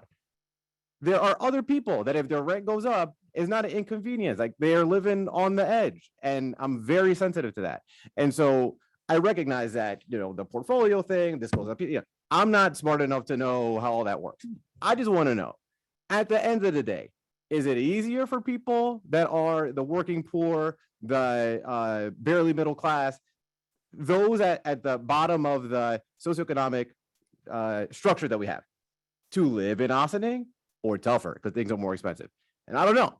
I still, after all this talk, I don't know. I know it's complicated and is that So I was gonna illuminate. say, I don't think there's you're gonna get a yes or no answer because it all depends. Because if the rents were, let's just say, as Karen mentioned, if the rents were started off at $3,000 a month, then under ETPA, somebody who makes 40% of AMI is not going to be able to afford that $3,000 a month rent. Mhm. But if you change it to 70% AMI, it's going to decrease that rent. And so then it opens up the potential for somebody else with a different income level to come in. If you have a Section 8 voucher under 70% AMI, you would be able to afford that rent, even if you don't make 70% AMI, because the voucher would help make up that difference. So the Right. answer to, unfortunately, the answer is it depends, and it depends on the different scenarios. So that's where it's a little bit more. But here's difficult. the thing, Valerie. So we know how much the rents are, and we know what the buildings are. We got the email. Right. We know what the buildings are. We know what the rents are. Right. Okay. We know how many of those units within those buildings we're talking about. I guess the only piece we don't know is the income of, like, what is it that we don't know that would make it so that you can say, in these specific buildings, in these units, here's what would happen. Right. What's missing? Well, some of the data is missing. Yes. Some of the, I heard a whisper in the back. I just don't think we could disclose our tenant's income, right? Right. So I'm not asking you to say the person that lives in 12A makes X number of dollars, that kind of thing. Right. We're not looking for that level of specificity, but if you were to say across these buildings, or like in this specific building, You the can. average rent is 2,500 for a 2-bedroom, the average income is 55,000. You know what I'm saying? Like, broadly, not attributed to any specific, that gives me data that I can go off of that. And I can make a more educated decision. But at this point, like, it's complicated, this, that, whatever. It's very difficult for somebody like me to confidently say I can make a decision based off of missing information. So it sounds like you're looking for, let's just say we have averages of 1-bedroom, averages of 2 bedrooms, so that if you do decide to move forward with the 70% AMI, that you can see whether the same type of tenant would still be able to more or less afford what they're proposing. Actually, I'm hearing it differently. You Okay. guys ask for income information, yeah? When you sign leases? Right, you may not update them. Actually, in ETPA, you're supposed to update them every year because when people make more money, they're supposed to be evicted, actually, out of those apartments. Yeah. So, Here's another. hold on. So your request is reasonable. You have not 100 buildings, it's a few buildings. Am I correct? Right. How many buildings are we talking about? Talking about 5 before. Five Excuse me, buildings. 4 before you tonight. Okay, 4 or 5 buildings. How many units in the average building? Mr. I'm 26 and Frank. And Franco. Yes, Okay. Mayor, 70 Croton is 105, 6068 is 94. Okay. 40 South Highland is 26. Okay, so the most you have is 110 units in any of these buildings, correct? 105. 105. 105, I was so giving them another 5 units. It's fine. I like to round. So you could actually ask for the incomes. People may lie. You can't really sit there and say, you make 40. As to, well, much? let's reset. When you're renting, because I used to be in this business, the income of what your renter, well, most landlords do ask that because you want to make sure they can pay the rent. So I wouldn't see an issue with providing numbers, just not names. Right. So you could but do would have building that A, information. right? You could do building A, the 1 bedrooms, there are 40, let me do the math. There are 10 people who make, between 40 and 50,000 a year. And in that same building, there's another 10 people that make between 60 and 72, that, right? Like something like that. That would Am be I right? helpful. And that's Yeah. an XY axis. So that gives you some information. From that, you would garner, I'm recapping what you said so I can understand it. Tell me where I'm wrong. From that, the trustee, deputy mayor, excuse me, could sit there and say, okay, I've got an XY axis. So really this affects like 5 people, Right. or this affects 50 people. Right? Is that what we're going with here? Okay, now I can make a decision whether I buy into this or not. Is that what I'm hearing? Okay, that seems actually doable to me. I am only weary that if they find out some people are making more than they're supposed to, they're actually obligated to. Tell me. Under the have- they have this current, information already. under No, the they current, don't. They only have information when they sign the lease. I doubt that. but no, every year under they their get a- current stipulation, people can make as much money. There is no, there are no income restrictions. And ETPA is not income based. Okay. So there's this no is all risk. For the future though. Yeah, so anytime you, Data for For the opt-out. so for what what we're discussing. for it to be beneficial for Right. everybody is it has to preserve affordability. So if you have scenarios, which in our discussions, you have people who can afford to pay the current rents. There may be people who are paying the current rent, but exceeding 40% or 35, a third of their income. So then the 70% provides a level of affordability and value. If that's not the case, then that's another issue. And that is an important consideration that we've discussed. So it's a different model, but Mhm. again, from apples to apples, I think that it is important to have that, need to kind of have that information. The primary difference, and again, this is just the differences. It's not, ETPA is not income based. It is just freezing the rents. Doesn't matter how much you make. It doesn't matter how much you ever make. It freezes rents as long as you can pay the rent. 200,000 is now gone. Right. When you're doing it where you have a designation, you do have to verify an income. You have to maintain, you have to stay within that income. If you go over that income, there's usually, you don't necessarily get kicked out. Once you may not, at a certain point, you may not have your lease renewed, or Right. your rent goes up based on the difference, based on the incremental difference that your income goes up. So there's, it's just 2 different ways to look at it. So if the value add is really has to be able to add greater affordability for people. Otherwise, you're looking at, True, but Yeah. I look at portfolio because I look at the effect things have in the community, not about an individual. There are plenty of individuals living in ETPA buildings in the state of New York that can well afford much higher and shouldn't be living there, but the government does the census tract thing and, in this building, it must be because it's a census tract. It's not like anybody that would actually. be, I think you're But hitting on. let me, yeah. the values being discussed here, Omar's value is I want the affordability at the lowest end. To get that, I have to do income. You might find that in fact, in a building, there are a lot of low income people. You may find that they're not all low income people just as easily. We simply don't know because nobody ever went. There were assumptions made based on these census tracts. So you would like to get data based on income because your value system is for the folks that are least able to afford housing.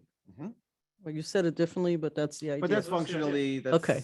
Yeah. Right, okay, because that's what you're basing it on, not because that's what ETPA is based on, not because, but it Right. would help you make a decision about whether this is a fair ask. Is that what I'm hearing? What they're asking for is a fair ask. Right. I just want to have the The information. data. Yeah. Okay, correct, because yeah, it's a work session and Right. we may not, and that's data. that's right. Okay, That's right. what else? That's Because I'm okay. going down the line. Dana, do you have any questions or comments? I agree with the deputy mayor I agree with the deputy mayor that I wouldn't want to support something that's going to make it harder for people who need Right. housing to get it. And who, are at, are low income individuals. You said something I didn't understand. Okay.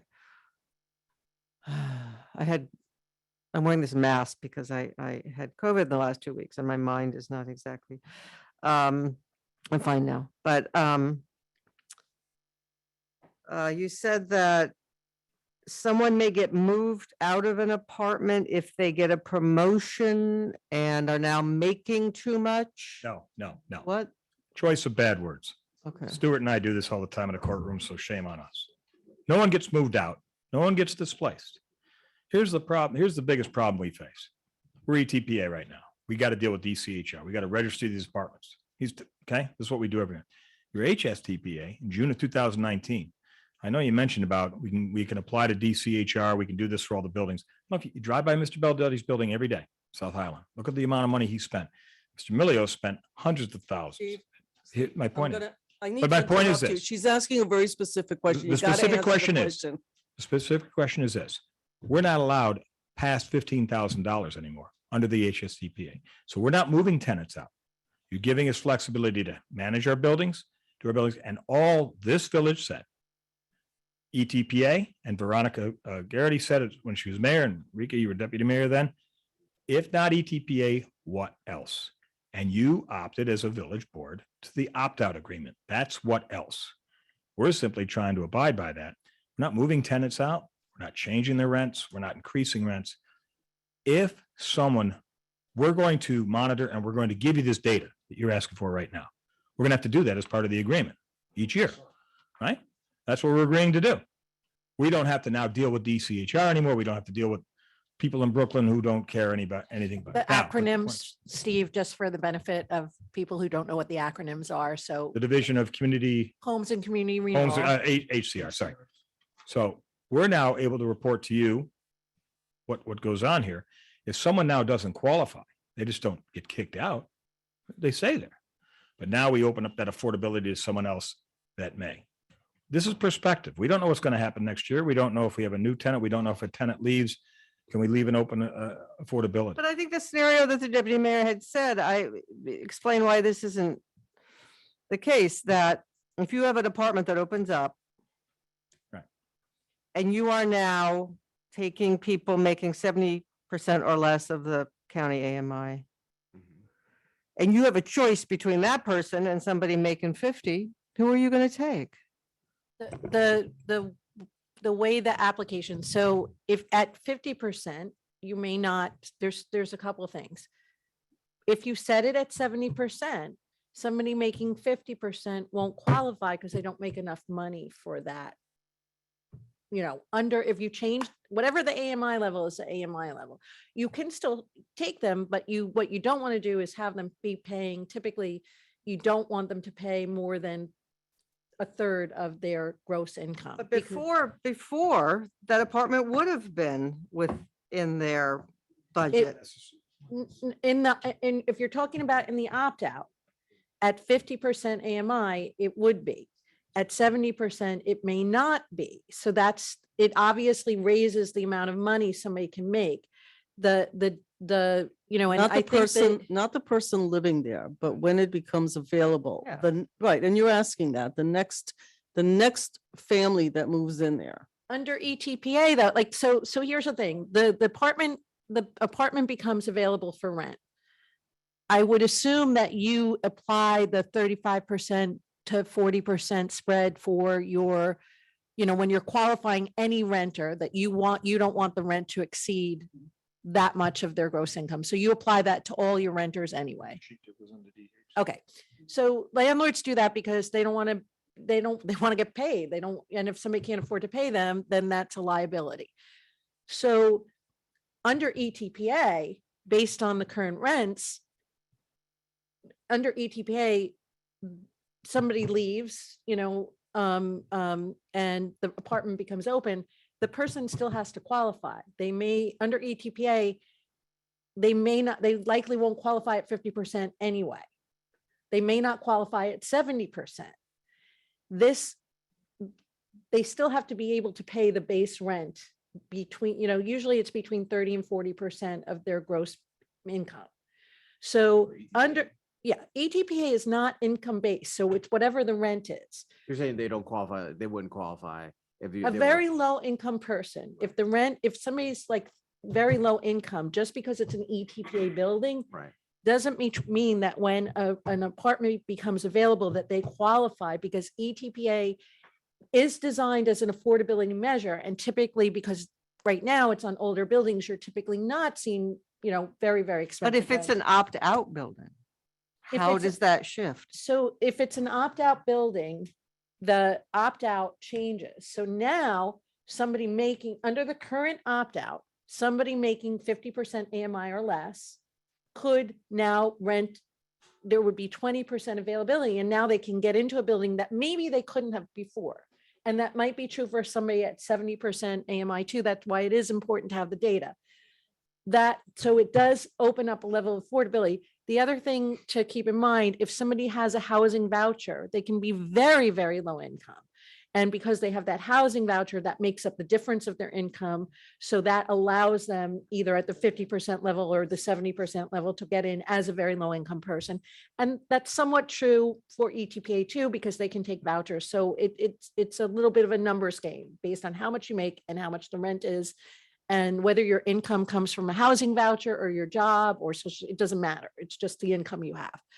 So I think I think it's the developers have come to, or the landlords have come to us saying that their issue, and I really think, gentlemen, you have to explain this issue. Why is 70% more desirable than 50%, aside from the obvious reason? But I think you need to make that case is basically what, Clearly, there's a benefit why to you you. want the change. And I don't know that you've been expressed that here of why that change is important to the sustainability of your building. So that's your case to make. So. Yeah, I can just say that at the 50% AMI, when you do the rent calculations, the rents come out too low to be sustainable. You can't rent any apartment. So this agreement that the village adopted, pretty much no one's going to ever join it. There's no incentive. And no one has joined it. That's how the meeting started out, when Mr. Torrey said that no one really had joined, or not that many owners in the village have joined because it's not practical. So the 70% AMI makes it practical, yet way below the current market rents in Ossining, substantially below. Yet it's also works for the landlords, at least for Mike and I. And we're hoping we could pitch this to other landlords, and we think we can. But Yeah, the maybe standard another set aside is 10%, right? Standard set aside is For 10% at 80% AMI. No, 10%. For new buildings. 10%. Right. 10%. You're doing 20%, correct? More than 10. Yes. You guys, for new buildings, it's at least 10%. No, Only 10% 10%. across the Only board. 10%. Okay, got not it. at least. So that's they're, right. it's 10%, they're doing 20%. Yes. So that's more units that are offered. My understanding is that the 70%, it opens up the books for more people or more prospective tenants. The lower the AMI, the more people that would be eligible to rent. Right. Yes. Okay, And that's all I have. not really part of the discussion, Trustee Fritchie, is that the 10% of your new builds, they're also getting government incentives, state incentives. Maybe you have a pilot program. One of my clients actually building down on the south end here. They've got all these different grants and breaks, tax breaks before they start to build these things. We're here. We're already on the tax roll, so that's Believe not me. going to change. So I we're, understand. thank you. On this, are you guys done? Yeah. Okay. Manny? That was a hard topic to talk about. 2017 was not part of the 2018 board, but I was part of the 2019 board. And it's still difficult. Now, one of the things that I always stand is the affordability for the residents of the village of Ossining, because that's what this board represents. And one of the things that we have talked about it, I think that is important. I don't disagree with my colleagues. But one of the things that is actually beneficial to me, at least, is one of the things that you have said in here, which is you want to go from 50% or less to 70% or less. So I'm hoping that will continue in regardless of however this conversation is going to take place next time when you guys provide us with the data. I think it's helpful to understand that portion of what the relationship is with the residents on your buildings right now. I had the chance to speak to a couple of residents 2017, and I think 80% of them is still in your buildings now, because I met with some of them over the past couple of weeks as well. One of the things that this board needs to understand overall is the displacement of all this is not going to take any place. And I think, Steve, you made that very clear in this part of the agreement itself. Is the 20% set aside? I think that's something that we talked about a couple years back after we established that as the two senior members on the board, that we should look into the new buildings as well. But I think that becomes a little bit more of a dysfunctional thing that we can talk about that with Valerie later on. I think affordability is essential in our community, and especially for Austin. The mayor brought up Durka's study, which it lays out a lot of the things that we were supposed to be following. I think we should revisit that, by the way, because I think some of the elements are still missing from Actually, still what. find your website. Yes. Well, it was, yeah. So that was definitely part of that. So I think, and I could not agree more than 110% with the mayor of everything that she said. I think the layout of this, I think for us is essential to maybe go back to some of the new board members, kind of go back a little bit into what happened on those meetings in 2017, 2018, and 2019. So kind of understand a little bit more the dynamics of how we ended up here. I remember those meetings. Yeah. I was there. Oh, were you? I told you it wouldn't be sexy. So, but I think it's essential for us to understand that, as 100%, the village of Austining is being, I want to say, on the cutting edge, because in 2009, Valerie was here when the comprehensive plan was established, and the 10% set aside was here, and the 80% IMI was established before any other community in the county. Still on the And forefront. it's still on. So I think that portion is in there. One of the statements that I made about ATPA at that point is, I want to make sure that we can afford, the residents in our community can afford living in here. And sometimes the limits, ETPA, as Karen made a statement before, ETPA sometimes limits that portion because that building does not become affordable for the people that need the most. And I think that's essential for us to understand that. So I'm looking forward to see the data that you may provide. I think as a concept, I think we are following the right path. I just would like to see that a little bit more, just to confirm of where I may head at some point. But looking forward for the next steps from you guys retrieving the data. I think, I agree pretty much what Valerie said and what Karen said. We'll. So yeah, thank you. Thanks. I think one more data point, just was talking to Deputy Mayor Lopez. The other data point that is often cited in your buildings, because we're speaking about specific buildings. This is not a village-wide concept, even if you sell it, whatever that means to other landlords. We'll have to look at those buildings as well, is your turnover rate. Because I think that you've stated, and I'm just recapping, that many of your tenants actually stay around for many years, correct? So it might be helpful for a fuller story from a data point of view is to see if you can come up with turnover rate. I mean, I think that's a little bit harder to do, but I don't think it's impossible to do. And that would also help because, we've never actually had any major complaints about your buildings, but that's not really, it's good, but it's not really what this is based on. Those are on the periphery there. It's like great commentary, but it's not actually at the heart of the issue. Income as an X and Y axis is the issue. Turnover is an issue that can help define some affordability statements. So we're not being asked today to do something in the next 3 to 5 days. You guys wanted to sort of present a case. I think that the village manager's right. It's a difference of exactly what you're doing and the effect it has on people and affordability at the really low end. Seems to be really what we're missing a little bit of. The rest, I think we have sort of a picture about it. And I think when people look at the video, or people that are now, they might have questions. They'll probably send us some of their comments, maybe some thoughts. They might ask some questions. We'll be able to email it to you guys to get answers that maybe we didn't think of asking today. Because, our goal is always do the right thing for people. That's why we sit here. I mean, why else would we be here? So is there anything else that we're missing, anything impossible that we're asking you to do? And who's following up with these folks? I'll work with you. Can share You the are? data straight away. Okay, did we cover as many bases? Okay, thank you, folks. Outstanding. Appreciate it. Thank you all for your courtesy this Good evening. night. Thank you. Good night, folks.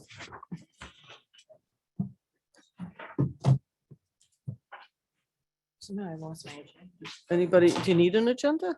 Oh, I have it here somewhere. Where are we? That's a good question. Firefighters. Yes. I vote. Do you?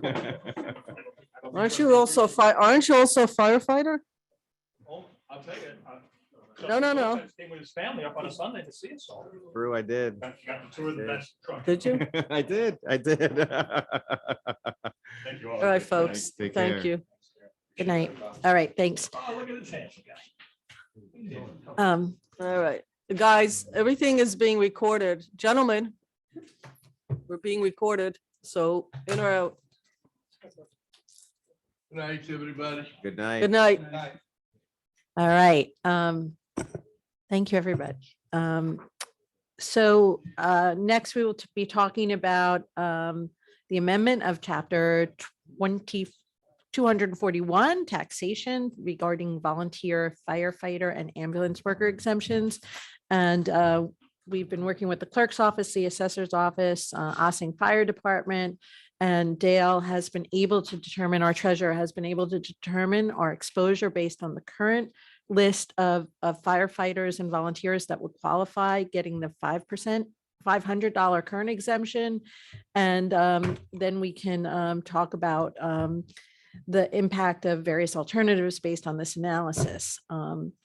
So with that, I would like to turn it over to Treasurer Brennan. Thank you, Manager Desvari. Good evening, Board. This was a very interesting project.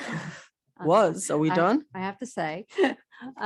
Well, at this point, what I've done is with the help of the clerk is took her Excel schedule of each different fire house within the district in itself, and the listed members within each house, which has an address for that individual.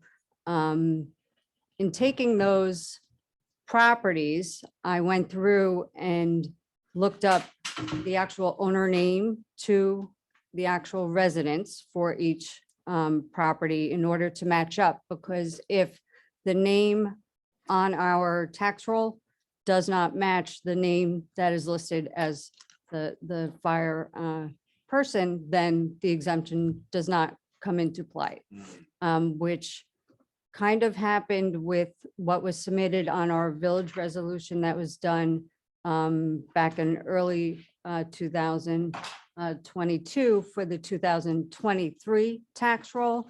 There were a couple properties that didn't qualify at that point because the names didn't match. So in regards to the $500 exemption, so that's basically, it's $500 of assessment comes off of the property as an exemption. Our tax rate is built on $9.50 per 1,000 of assessed value. So it's really a tax savings of $4.75 for that 500. Now, extrapolating all of the individuals. Wait, hold on. that- Sorry. Say that last part. Just Per one more. thousand. Yeah, I was with you. Said like that last sentence. Say it one more time. So the 500. Is that you said per 1,000? That would be- Per yeah, yeah, 1,000, from there. it's, the tax rate is 9.5024 per 1,000 of assessed value. Mhm, So if you have a $500 exemption, mhm. it's basically half of the $9.50. Okay. So it's for $4.75 is your tax benefit that you're receiving. So now, when I went through, I extrapolated 85 properties that the resident's name matched the firefighter individual, and they would then be eligible at that point, say for if we decided at a 10% So, assessment Dale, I'm sorry to reduction. interrupt. Before you continue, Mhm, current, the $500 right now, mhm. how much of a tax rate do we have, and how many properties do we have right now in the current roll? When I did the 2023 tax Mhm. roll, there were 40, Okay, so 40 times, $4.75. thank you. Yes. That's how much they're getting off the. The tax tax, rate is the- $4 and, well, right, because it's 9.50 yeah, per 1,000, but they're only getting a $500 exemption. So that's how that, So that's $190. yes, Thank you. yes. Okay, okay, go on, ahead. I'm sorry, go please. ahead. So for this exercise, Mm. I took all of the properties that were eligible, that the names and the addresses matched up for the fire department and also OVAC. So for the fire department, there are 85 properties. Mhm. The average assessed value, just, just an average Mhm. is about 415,000. 415? 415,000, sorry. And so then if you're taking a 10% exemption, that's 41,500. It's roughly a tax savings to each property owner of about $400, Okay, essentially, Yeah. is the easy way to look at it. Property owners being a firefighter? Yes, mhm. yes. So they And OVAC. Oh, this right now we're doing, now we're just doing OVAC, five. and then that would be the same How for many properties for OVAC. OVAC? There It's 80. are six. Six? Thank you. Six. And this is just in the village. I did do an analysis for the town as well, but this portion is just the village. It's a lot of work. Thank you. I kind of enjoyed it. There you go. God bless you. That's great. If you take this total number, 85 plus 6, Mhm. and you did at $500 per $500, right? It was, you- it was about 400, but I actually already, I did the math. And so when I took, from everybody's actual assessment, so the total amount that would be a tax exemption amount, if I may, would be $33,572 for fire individuals, Mhm. and then $2,248 for OVAC individuals. So what is the village giving up in revenues for 2022 for this? So essentially in tax warrant Mhm. monies, the total amount would be $35,820. And did you do the same exact thing if you did 10% for exactly the same number? This is 10%. That is 10%. This What is was it at 10%. $500? That's the current one that's in existence. Yeah, that's our current status right now. That does not have a percentage. It's just. Which is, it's a her flat question is how, exemption. what is the is the number? What is the number? What would total be the number? percentage? What would be At the $500, what is the, What was? sorry. so- $500 times 85 plus 6, what did it come to for the same number of people? So you can do an apple to apple. No, in you have to 22, multiply 23. 475 if you want to do that. It has nothing to do with $500. The $500 exemption right now is a flat fixed exemption. So that's if. And what's the real dollar, the total real dollars of, that the village is not getting as a result of the current? $190. $190. $190. Okay, Right. yeah. Thank you. That was your question, yeah? Yeah, that was the question. Okay. Yeah. Sorry. So today we pay out or not receive in taxes $190 a year. Yes, essentially your assessment is reduced by about 20,000. In So- that scenario, Dale, yes, let me finish. okay, Today, we do not collect $190 in total for the village that we would otherwise collect based on today's number. that's correct. if we do 10% tomorrow on exactly the same number of 85 plus 6, we would not be collecting $35,825 That's correct. every year for whatever. Okay, those are actually the numbers, not in the millions, not in the Right. whatever. So, yeah, Is that cor- so I'm sorry, Mayor, but actually, so just keep in mind that I know it's not gonna make that much of a difference, sure. But $190 is only for 40 Yeah, properties. so times 2. So the 36 or $35,000 is for 91 properties. Mhm. Okay, so Dale, the Right. exercise here. The exercise here is in total, all in village. Mhm. What do we not collect in tax revenue because of the reduction? Because that's how it works. It's not collecting tax revenue, right? It's not like we pay out. Nobody gives them a check, right? Right. In today's numbers, and what will we do next year if we pass this in the same numbers? Because the analysis has to be, what do you not collect this year and what do you not collect next year? Well, what you would On the not same number. collect next year would be determined by what your tax rate is next year. Okay, so So- what do I not collect this year? Just from like a theoretical.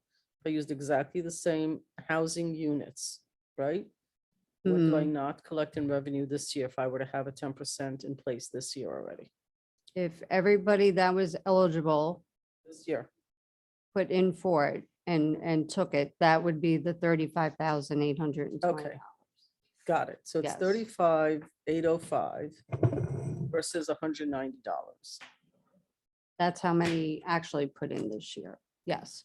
Okay, But if it was all of the same 85 individuals, it would be times 2. got it. So So it'd be so it'd be 400. about $400. Right. got it. Mhm. Theoretically. Right. So that's the apples to apples. Let's say Mhm. 100% do what they're supposed to, would have Right. been $10 short of 400 versus 35,000. 805. Okay, Mhm. that's the village. Mhm. In this legislation piece, are we only voting on the village, or because we manage the fire department, we No. also do the town? Village only. If the town, does the town vote on the town? Town will follow our lead in terms of what they're gonna do for the Percentage. unincorporated portion of the town. So that would And if be a they do loss. Separate with Briarcliff, it's different. But for unincorporated Ossining, town will pass. So if something. they will follow it, did you have a chance to also look at what it would be for the town, what loss of revenue they will have based on the people that live there? Yes. Okay, Uh, and what does that look for like? Because the- we have a responsibility, even if we're not voting, to at least understand what it costs. The total town's loss. gonna ask her the same question too. Right. So therefore, I'm sure she did the homework. Did, except I need to add. Are there this- fewer people living in the town in the village? Yes, yes. And so for the fire portion, for the town, it was $6,628. Say it again. 6628. Okay, so this is straight line, right? Mhm. Town, village, straight line at the top 10%. Mhm. Okay. Then there was these, what I would call ancillary pieces, spouses, what was the other thing? There was If spouses, someone died in 20 service. years service. 20-year service, Spouse who lives in the property, whose husband or whose spouse, excuse me, right? died in the course of duty. Not in course Or- of duty. It didn't say course Yes, of duty, did Yes, it? line of duty. Oh, I thought I asked that question. Or spouse whose spouse, whose other spouse died and had 20 years of service. Oh, so they're 20 years, but they may not have died while in service. Correct. Got it. That was, okay. Did you look at that number, or that's really difficult? Right, because I wouldn't necessarily have the information to Okay. be able And to. I just have one more question. Between the town and the village, it's 10% of the assessed value. There's no limit on the value, correct? In theory, if Mhm. they live in $1 million home, Mhm. it would be 10% of the assessed value of $1 million home, correct? That's You- my understanding, right? That is what the law says. Mhm. Up to Okay. 10% of assessed value. Right. Are there any homes over $1 million? No, Well, they could be in the village. no, some of them not are. in the town either. Okay, Not, great. the That highest takes the one equity. was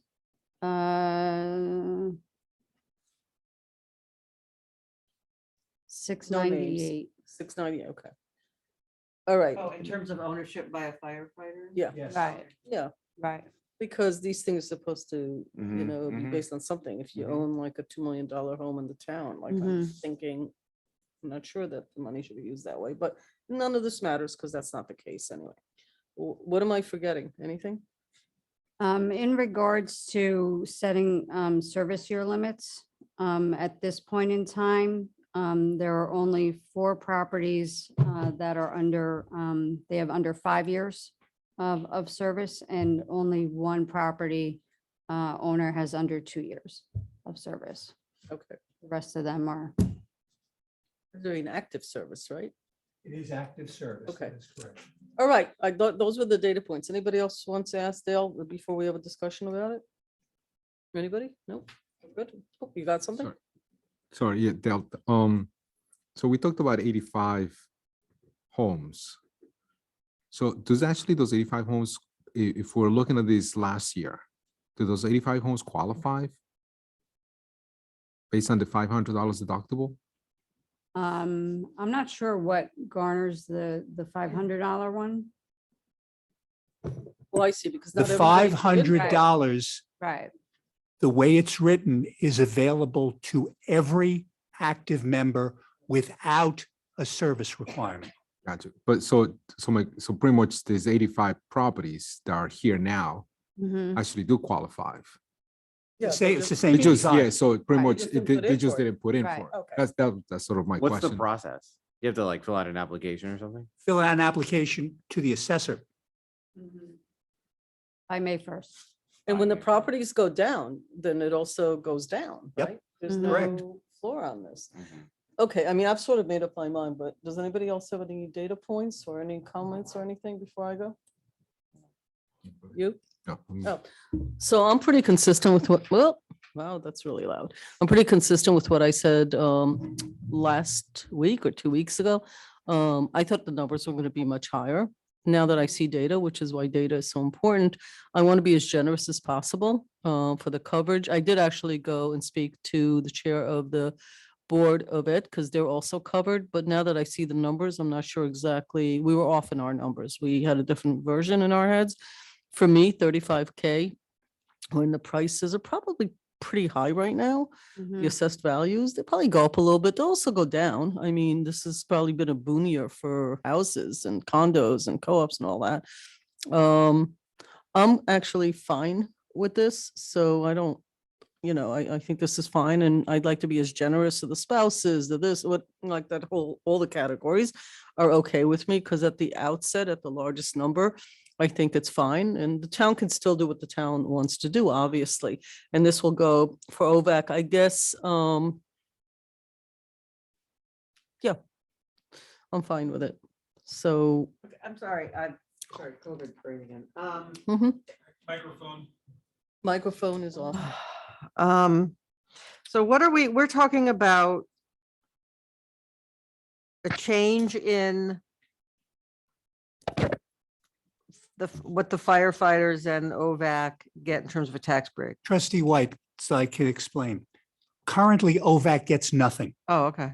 zero. This, one of the main portions of the change in the law was to allow volunteer ambulance workers to get what was afforded to firefighters. And only volunteer, because OVAC has paid, this would be only volunteers. That's right.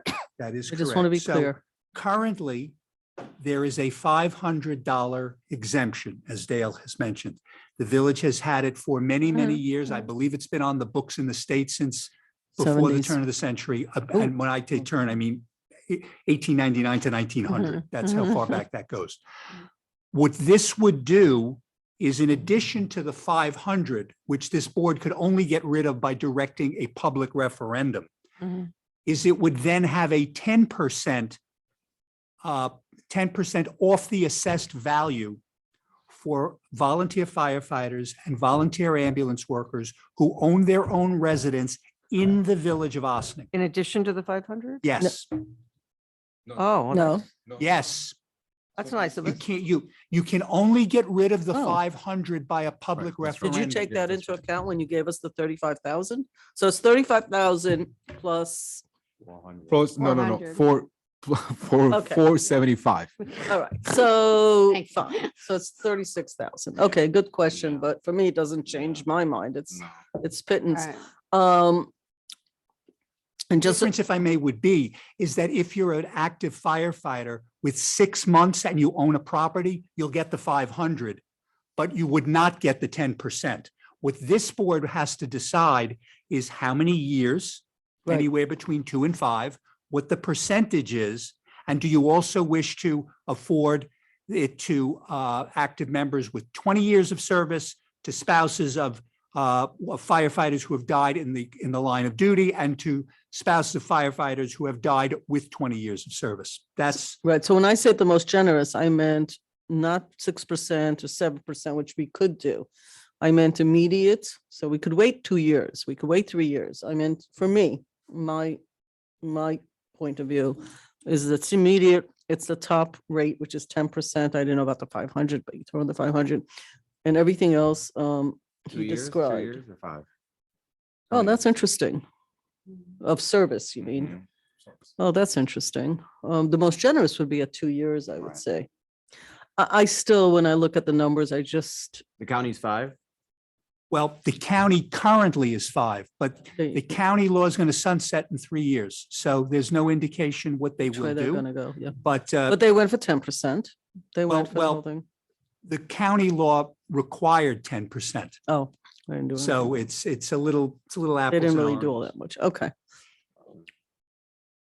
I'm just looking at the numbers. I just don't think it's that big. For me, it's fine. And, you know, so you could shave $1,000 off of 36 or 7. I just don't see it. Yeah. And I think being the most generous in this case until the next thing happens, and then we'll vote, or another board will say, oh, that's like way out of proportion. Property, you're doing it on one of the highest property values. And I do want to remind Dane, in case we didn't discuss this, but if you're living in a 2-family, you don't get 100%. If that 2-family is worth, I'm going to make a number 650,000 just for the sake of discussion. You're not getting the 650 as your assessed value. You're living in 1 unit. You're getting half of the 650. That's your share of it. You can't live in 2 or 3 units. And if it's a legal 2-bedroom or 3-bedroom and you're living there, and if you own it and you don't live there, I believe it doesn't actually count because So you have to be you have to resident. be in the village. That's correct. Yeah, I to assume- residents in the village. And Yes, that's Yeah, what- resident in the primary village. residence. Primary own it, residence. own And I am assuming somebody checks that it's a primary residence. Residents, they're filling out something because we're having a lot of issues about that, but it's not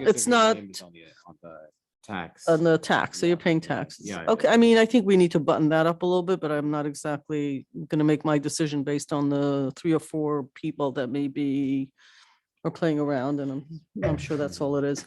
Okay, so where are we? What's everybody thinking? I mean, I already stated my position, so. I agree with you. So, in Danny? You agree? Okay. So I agree with that too. So just to put a little bit more context to this whole thing, sure. Around this of $37,000, which is more or Yeah. less. A year, just to put a number. year, right. What is the average? Let's say we don't have anything else on our assessed value portion. Our budget is the normal.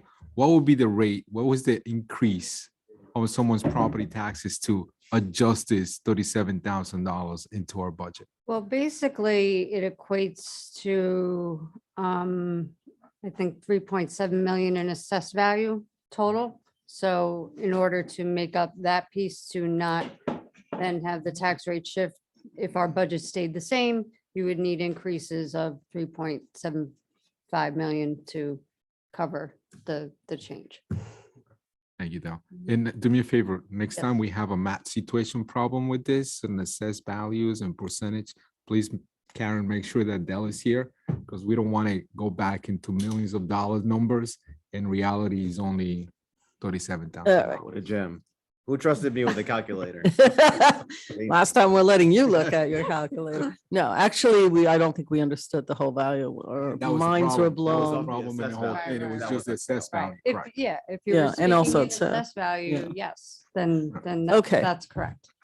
Yes. But I think Okay, this Stuart- speaks to why more people should be studying math when they go to school. Go I ahead. think Stuart, I think it may not be clear, at least from my understanding is, so That's you. you want a clarification in, are we doing, the spouse? I thought I was clear, no? I wasn't sure I for just you. wanna Make sure, Yeah. 2 years.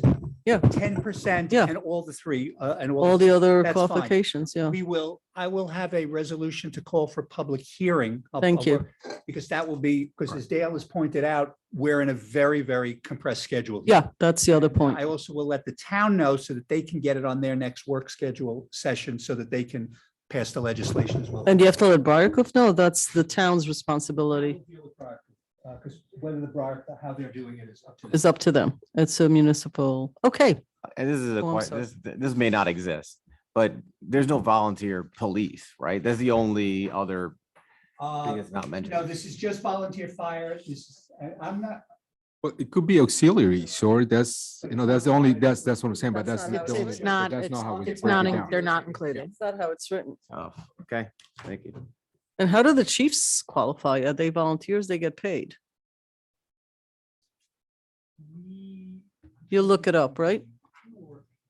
Yeah, why don't you look into that? Because they were actually paid and they get all sorts of other things, so. but I don't think they don't get paid as volunteer firefighters. All right, well, They're you not just, police firefighters. again, it's 3 people. I'm not gonna change my mind over 3 people anyway, but I think it's important to just button up these things. Okay, so we're good on this one. Check mark goes next to it. Thank you, Dale. Thank you Thank you, for Dale. coming in. Village manager, next on the table. On the agenda. Okay, so the next on the agenda is, we are reviewing cabaret license applications for El Manabita Diaz Restaurant, doing business as Atlantic Bar, Mhm. La Tusa Bar, Bread and Restaurant, Grace Hall, and Sing Sing Kill Brewery. I thought that we eliminated a couple. on Grace an Hall email. is not tonight. Right. Sorry about that. That's No, an okay. email went out later. Is that the only one that Yes, we, we're doing the other 4. okay, great. Karen, can I just ask, is there someone who will be bringing people over? Oh, she left. I can do that. Okay, well, why don't we do, can we, Chief, I know you're here, can we do El Manabita first? Is there Sure. anyone in the audience who's here for El Manabita? Okay, great. So we can have a discussion, and if there's any questions, I'm sure the board will be happy to ask. Hello, chief. Evening, everybody. Hi, folks. Hi, Chief. The first application, folks, is El Matabita Bar Restaurant at 107 Main Street. This applicant, if you will recall, last year applied twice for cabaret licenses, and those cabaret license applications were denied by this board in January of 2022 and in September of 2022 or October of 2022. They have a new application which was submitted here. They are requesting, just to go through it with you, Monday through Sunday, 1 p.m. until 3 a.m. They're also asking to have, in their description of entertainment, ambient music and a DJ later in the night. I wrote to the folks at El Manabita to just advise them that based upon the method of operation that they have filed with the State Liquor Authority, they are only permitted to, they're not permitted to have a DJ, at least at this point. They're just allowed to have live music and a jukebox. They have actually asked to update their method of operation. We have not heard back from the State Liquor Authority with regard to that. A few other things with regard to El Manabita. There are, and this board is aware, there have been multiple referrals of El Manabita to the State Liquor Authority by the police department. I was informed today that El Manabita pled guilty to charges at the State Liquor Authority. I believe that was done yesterday. There were multiple charges that they were pled guilty to, including not having security guards, smoking on premises, employing a DJ when not permitted, excessive use of noise, operating a cabaret in violation of the village code, which is also a village violation that is currently in court, and observing at least one patron who was passed out at one of the tables. In addition, I was advised by the senior attorney at the SLA, or one of the senior attorneys at the SLA, that if you want to call it the most significant charge, was what is something they call a focal point charge, which is essentially that the location had become a focal point of police attention. They have in their records at least 100 reported calls for service to the location, including overserved customers and fights, and essentially no supervision. As I said, there was a plea of guilty. There is still to be a disposition with regard to the fine, so that has not yet been decided upon. That's up to the SLA to determine that. I got some other information, which as the folks come up here, I can certainly go into, but that's the situation with El Manabita.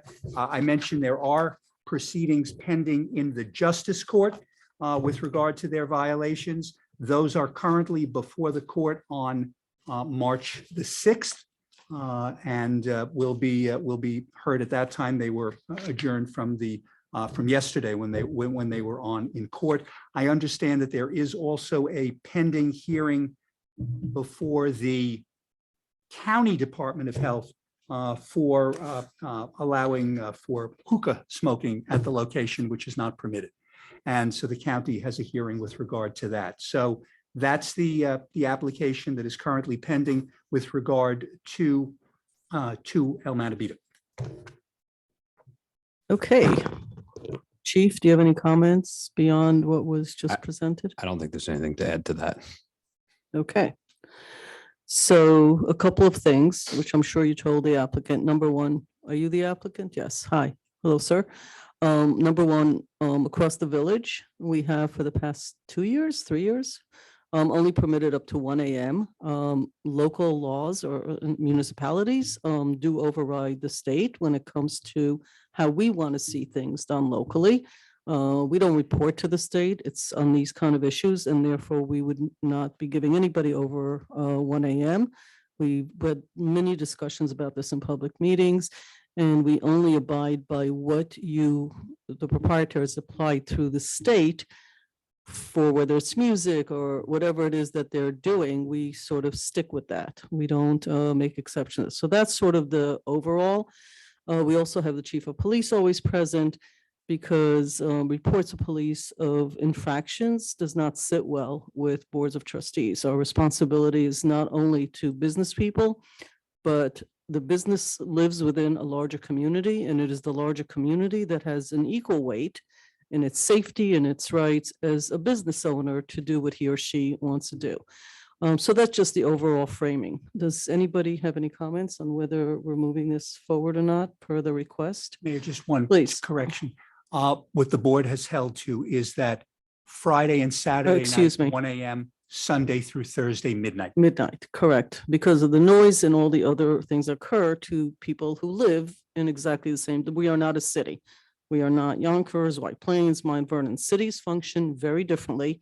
Villages and towns function differently in that there is lots of people living near the businesses. Any comments? Any points of Sure, view? I'll go. Thank you, Mayor. So my perspective on cabaret licenses have been as consistent as possible, which I have two very simple ways of looking at them. Number one is looking at the number and kind of complaints from that are coming through from the police to see, are those numbers going down over time? Are the kinds of complaints lessening in severity? So maybe going from fights and things and noise complaints to something that is a call for an ambulance or something that is more minor. If things are getting better, if there's improvement there, then that is one of the things I look for to say, yes, then I would approve. Number two is, has there been an attempt and ideally a consistent relationship between the business owner and the police? So I'll ask the question to the chief. Has there been any attempt to make inroads between El Manabita and the police? Nothing productive. I mean, I think that the call volume and the number of violations that have been served very, very recently is probably as good of evidence of any of the relationship that exists. Okay, thank you. So what it comes down for me is saying, as a business owner, you have lots of things that you're trying to do. Saying we want to work with the police to try to figure out how we can improve our situation, whatever the situation is. If the complaints are going down and there is a partnership between the business and the police, those two are yes, I'm a yes. Even if the business isn't quite yet where we want it to be with the number of complaints or whatever else. I just look for progress. In this particular case, the number of complaints and types of complaints have been exhaustive, as Stuart just explained. The chief explained that the second piece isn't there either. So for me, using that heuristic, misses on both those marks. I would, for my own satisfaction, if that's possible, like to give an Yeah, opportunity to I was the going to do business that owner. after we spoke, but yeah. Yep. So that could happen after, but that's all for me. Okay. I was thinking the trustees, if they have anything to add, could, and then Yeah. we could hear from the owner so that we're not doing a back and forth. That's fair. We don't have to speak, but if anybody wants to say a word or two, that's fine. If not, we'll just ask the business owner to come up. Nothing over there, gentlemen? Literally, to me, is just want to restate the same thing that Omar just said. To me, it's a little bit, when I see an application like this, it becomes disappointed, because the last time that any applicant or the prior before, that's something that I think we have been very consistent on, try to build a relationship and improvement to your business, regardless of what it is. So it's disappointed, let's to say that here all this additional stuff that was done. And I want to say it even less than a year, because Stuart stayed out the last year. He came in front of us twice. So in less than sort of in a year, all these things has happened.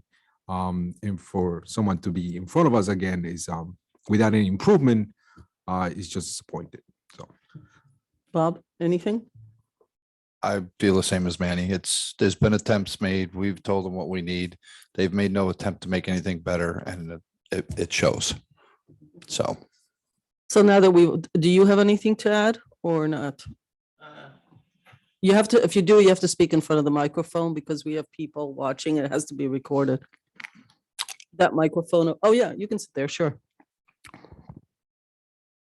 Hello. El botón rojo. Yeah. Yeah, there you Yes, okay. Hi to everybody.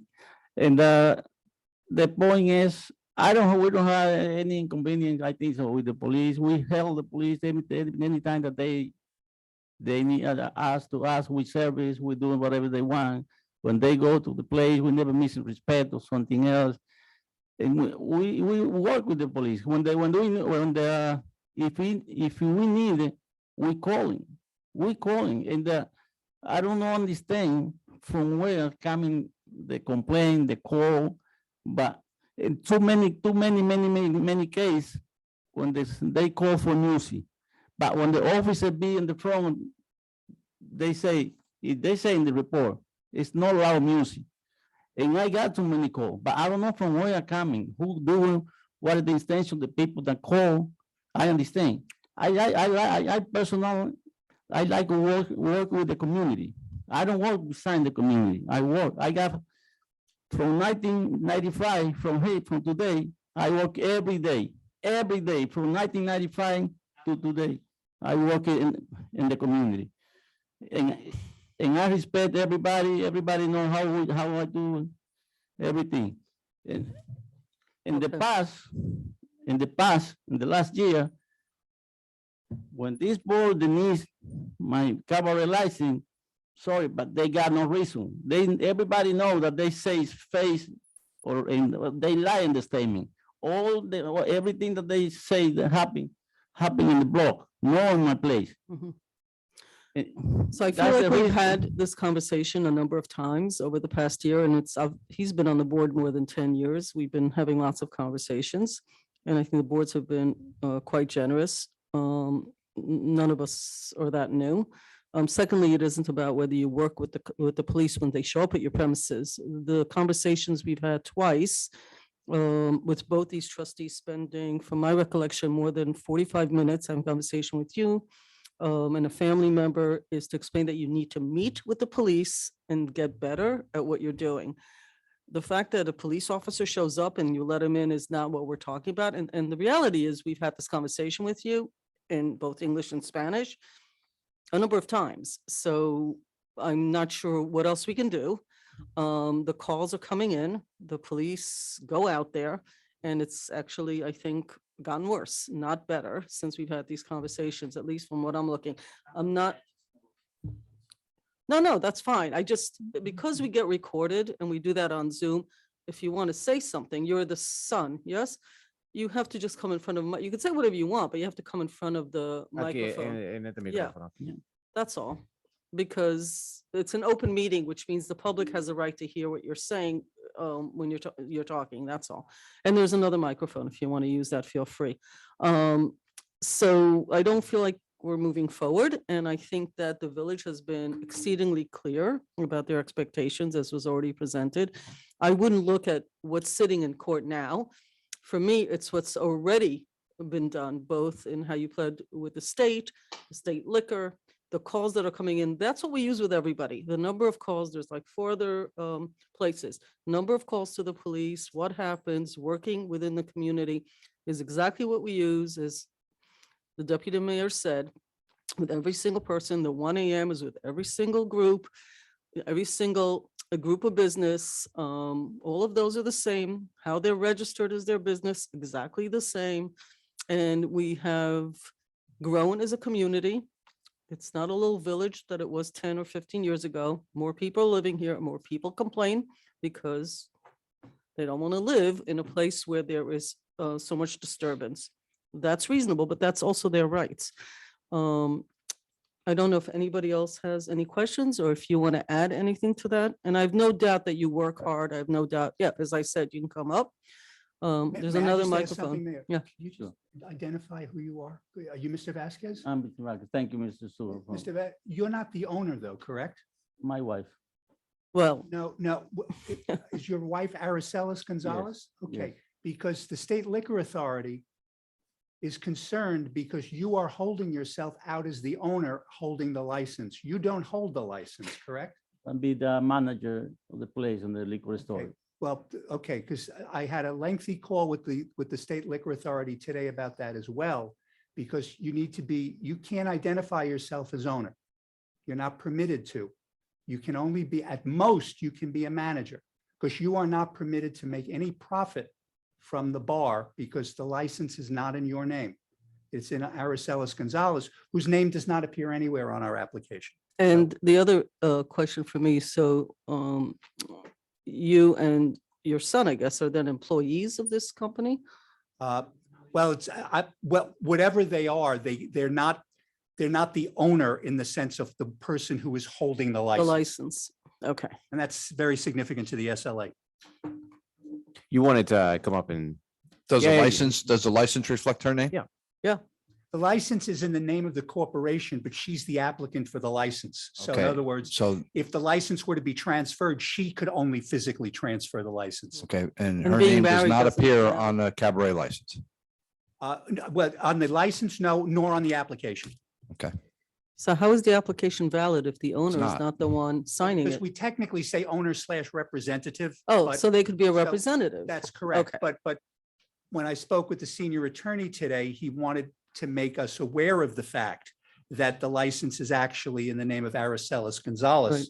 And just wanted to bring us to. Right, and to our spouses, the attention. fact that they're married doesn't actually matter in the law. Right. Sir, you just need to give us your name, please. I'm Maurice Colao. I'm the owner of Sirenita. All right. You're the And, owner of, I'm not, okay. just want to talk Is about he him. listed as the owner? No, Sirenita. Oh, Oh, you're Serenita. Serenita, I'm yes. sorry, excuse me, go Yeah. ahead. But he moving his business very different now, like he moving before. He forgot to say that. And if you guys have to talk to the police when they go over there every week, they see the difference now. I know he don't talk about that because it's moving his business very different right now. When you say I- different, what is the Yeah, I difference? don't understand. Like different, like It's not too many people right now there. What is the difference before? So if I ask the chief, what is the difference between last year and 2 months ago? Do you think he'll be able to tell me the difference? It looked very different now. What is the look? Does he have more security? Does he hire more people to? You don't got too many people right now. You don't got too many Ent- working right now. Entertainment is no more night, no more music. But what is all the violations that you received? So you have violations about music, you have violations about, all these events are actually pending in court. So what does that look like?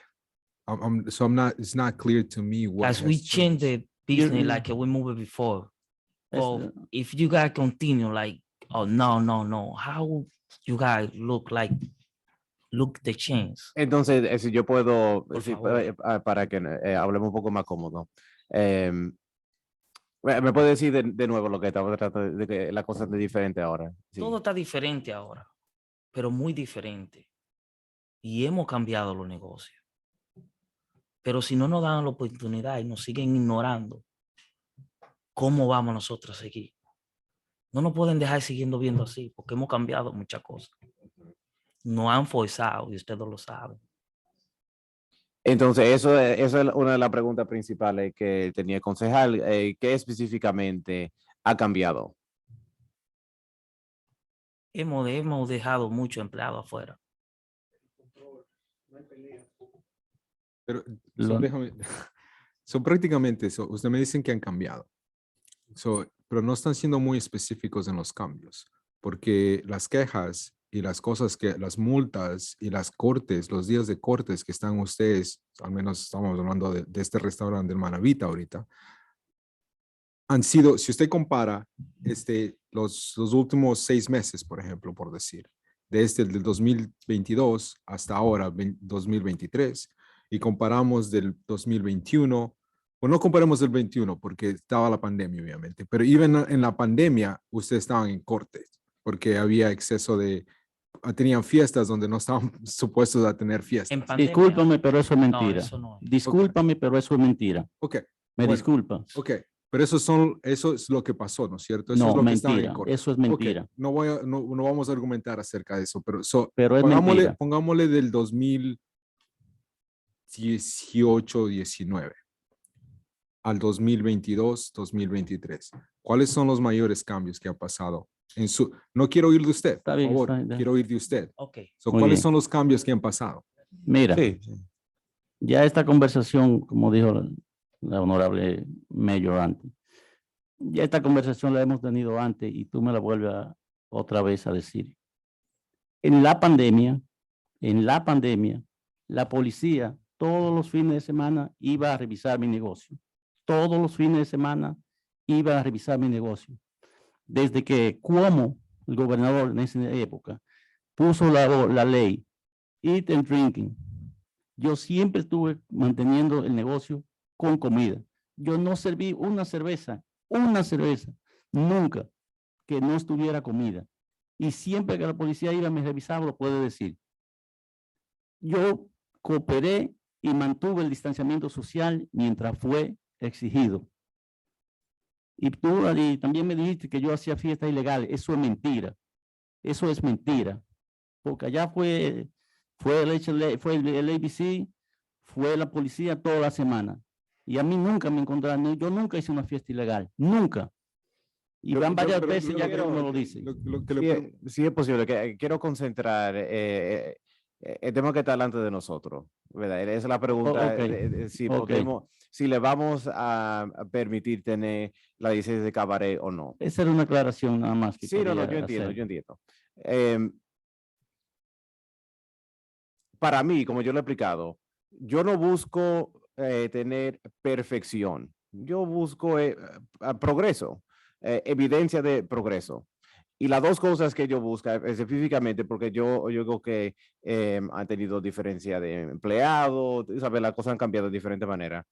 Específicamente yo busco para el número de las llamadas a la policía, si eso en cantidad ha bajado sobre el tiempo y lo serio que son las llamadas, si eso está bajando también. Esa es la primera cosa. Y la segunda es que si están formando una cooperación con la policía, no solamente llevándolo si las cosas pasan, pero específicamente diciendo, quiero mensualmente, lo que sea, reunir con ustedes para saber cómo podemos trabajar juntos mejores. No importa lo que salga de esas conversaciones, pero que tengan esa relación para que la policía digan, bueno, nosotros estamos viendo que vienen otros problemas, esta queja, lo que sea, tal vez pueden hacer esto, lo otro. O sea, los detalles, eso ustedes lo hablan. Pero si está esa relación entre el negocio y la policía y están bajando las quejas, para mí, para adelante, eso es lo que estamos buscando. Pero no hemos visto evidencia que han bajado el número de las quejas o que hay esa cooperación entre el negocio y la policía fuera de instante donde hay un problema. Su comentario sobre eso. Mira, hay algo yo no entiendo cuál es el fin de la comunicación entre la policía y nosotros. O sea, ¿por qué tenemos que estar constantemente en comunicación? Porque yo siempre le he cooperado, siempre que yo he necesitado mi cámara, yo le doy, hasta el password de mi cámara se lo doy para que ellos revisen, siempre que han ido allá, yo nunca les he faltado respeto, les llevo por donde sea, lo que ellos quieran, se lo muestro. Si yo tengo el otro día un muchacho me dio un ataque de epilepsia, yo llamé 911. Un día se cayó un señor saliendo del edificio al lado y yo llamo. Yo no tengo que esconderle nada a la policía, ¿entiendes? Es una buena pregunta. Ahora, si la policía necesita algo más que eso, ellos están en su debido respeto y pueden acercarse a mí y decirme, mira, nosotros queremos que trabajemos de esta manera. Pero yo no puedo ir a la policía a decir mi cosa, el negocio está bien, todo está bien. No, yo no entiendo ese punto, ¿entiendes? No lo entiendo. Sí, si ellos tienen algo, un punto, una agenda específica, yo estoy en disposición de colaborar. Sí, yo estoy en disposición. Yo entiendo totalmente lo que está diciendo. La razón que le estamos pidiendo que hagan eso es porque hay mucho negocio en nuestro pueblo. La policía no va a ir a donde cada negocio para decirle cómo podemos cooperar mejor. Hay demasiado negocio. Para casos específicos, como el de usted, en que han habido quejas de la policía o a la policía de la comunidad, nosotros le pedimos, tal vez ustedes pueden trabajar juntos. Usted como dueño del negocio o su esposa, lo que sea, si puede ir para donde la policía y decir, oye, la Junta nos ha dicho a nosotros que para poder tener nuestra licencia de cabaret, ellos quieren que nosotros trabajemos juntos. Yo no sé si específicamente lo que podemos hacer, pero por lo menos yo quiero poder decirlo a ellos. Yo fui para su oficina, nosotros hemos hablado una vez al año, lo que sea. Eso es una explicación diferente. Sí, puede hacer eso, muy porque entonces eso se puede lograr. No tiene que ser una cosa semanal, lo que sea, 1 o 2 veces al año, lo que sea. Eso ayuda para que usted vea progreso, concejal. Okay, wait, before you guys go. Mayor, I don't want to, there's a problem. There's a problem. I don't mind translation, but there is no translation. There's a problem in that the idea of open meetings is that people understand what's going on. Yeah. So I don't mind you asking questions, but we have to stop because unless you start translating, it isn't fair to the people who can't understand. Totally fair. So I want to stop the conversation because unless I understood one word, progresso. Yeah. The entire conversation is, this is the 3rd time we've gone through this and I'm getting a little bit annoyed. Has there been any progress in your mind after this entire conversation that No. the community is better served, that they have proved progress, except for progress that they had to make because the police is doing their job and now citing them more, except for what they had to do. It wasn't voluntary. And since then, they now have problems with the state liquor license. We're now told that he's not the owner, that he's presented himself to be. I only understood progresso because I've heard this language before. You said no. Is that your opinion too? Okay. The thing about translation is I appreciate the two of you speak, and I am sure, because it's now the 3rd time we've had the exact same conversation, the exact same request that you work with the police, that you go down to the police station, that you meet with them. You said you were going to do that. Was that ever done? No. No. So we've asked you personally, you were on Zoom. We've asked. I was there. It was all translated. I don't want to go through the whole translation until unless you're telling me that now they have to translate the whole thing so people understand, or whether it's okay that they're using Spanish and that I'm sort of recapitulating in their opinion, because I'm not sure we're obligated actually to go through this whole No, thing. we're not, but my point is that when we have a video, because we do produce a transcript as well, Okay, someone at some point, I will ask these two trustees to look at this, because otherwise we basically have Blank a at that Zoom point. transcript that's all in Spanish, which is not what we need pursuant to the open meetings law. Right, So got we're it. going to have to deal with so that. I appreciate the language. I always appreciate two of you. Yeah. I think I got my question answered, and I don't want to go farther No, unless no, you're no, going to and translate. no, no, and which is fine, and I think Omar said exactly what we said twice last year already. Okay, so we're now Um, in the so, third round of the same You conversation. know, so again, if you don't gonna have an open conversation in a meeting with our police department and try to understand what the things that you need to improve going forward And improve them. and improve them, whenever you come back in front of us, we're gonna have the same conversation. And it's gonna become a circle that every time you come in front of us to ask for a cabaret license, we're gonna ask what has the improvement that you had made with our police department and the improvement that you have made within your business itself. Because having phone calls, complaints, and you being in court does not look good for you to be in front of us. The documentation speaks louder than words half of the time. So it's very difficult, because last time, just to remind you, that actually Omar and myself, we were sort of in favor of trying to give you another chance to improve this. But I don't see any improvement. I cannot support something like this without seeing a little bit of improvement. And even yourself, and one of the things that he said, Mayor, and to the rest of the board, was that he didn't see the point to actually meet with the police. Okay. But that's actually what the request was, right? Correct. Okay, and that was what the agreement was when we had the conversation. So, and we have three more to do? Yeah. Okay, Chief, so, no, sir? You can have a conversation with the We're chief. done. You can give him a call tomorrow. You can coordinate This- yeah, something. And by the way, and that's it. respectfully, these meetings are not actually to have that. All of this conversation should have been done with the police to ask any questions you had.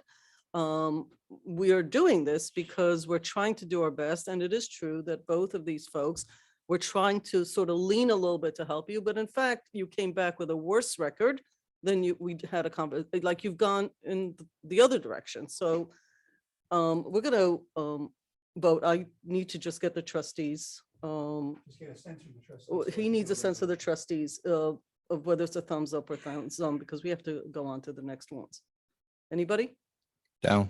No. No? Okay. No, no, no. So that would be no on the resolution, yeah.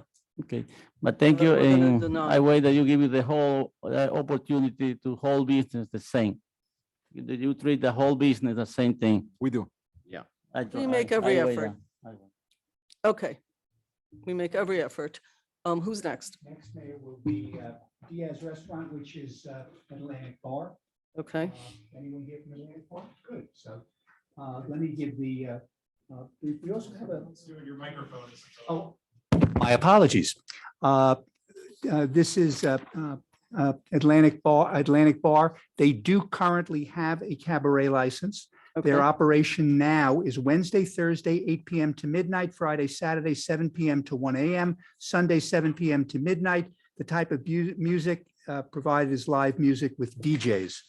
Under their application, they are looking to go Monday through Sunday, 10 p.m. to 2 a.m.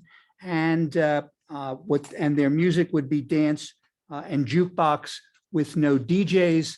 I did send a note earlier this Right. week to the applicant to indicate that the method of operation provided to the New York State Liquor Authority was only recorded music, and also that dancing would not be permitted.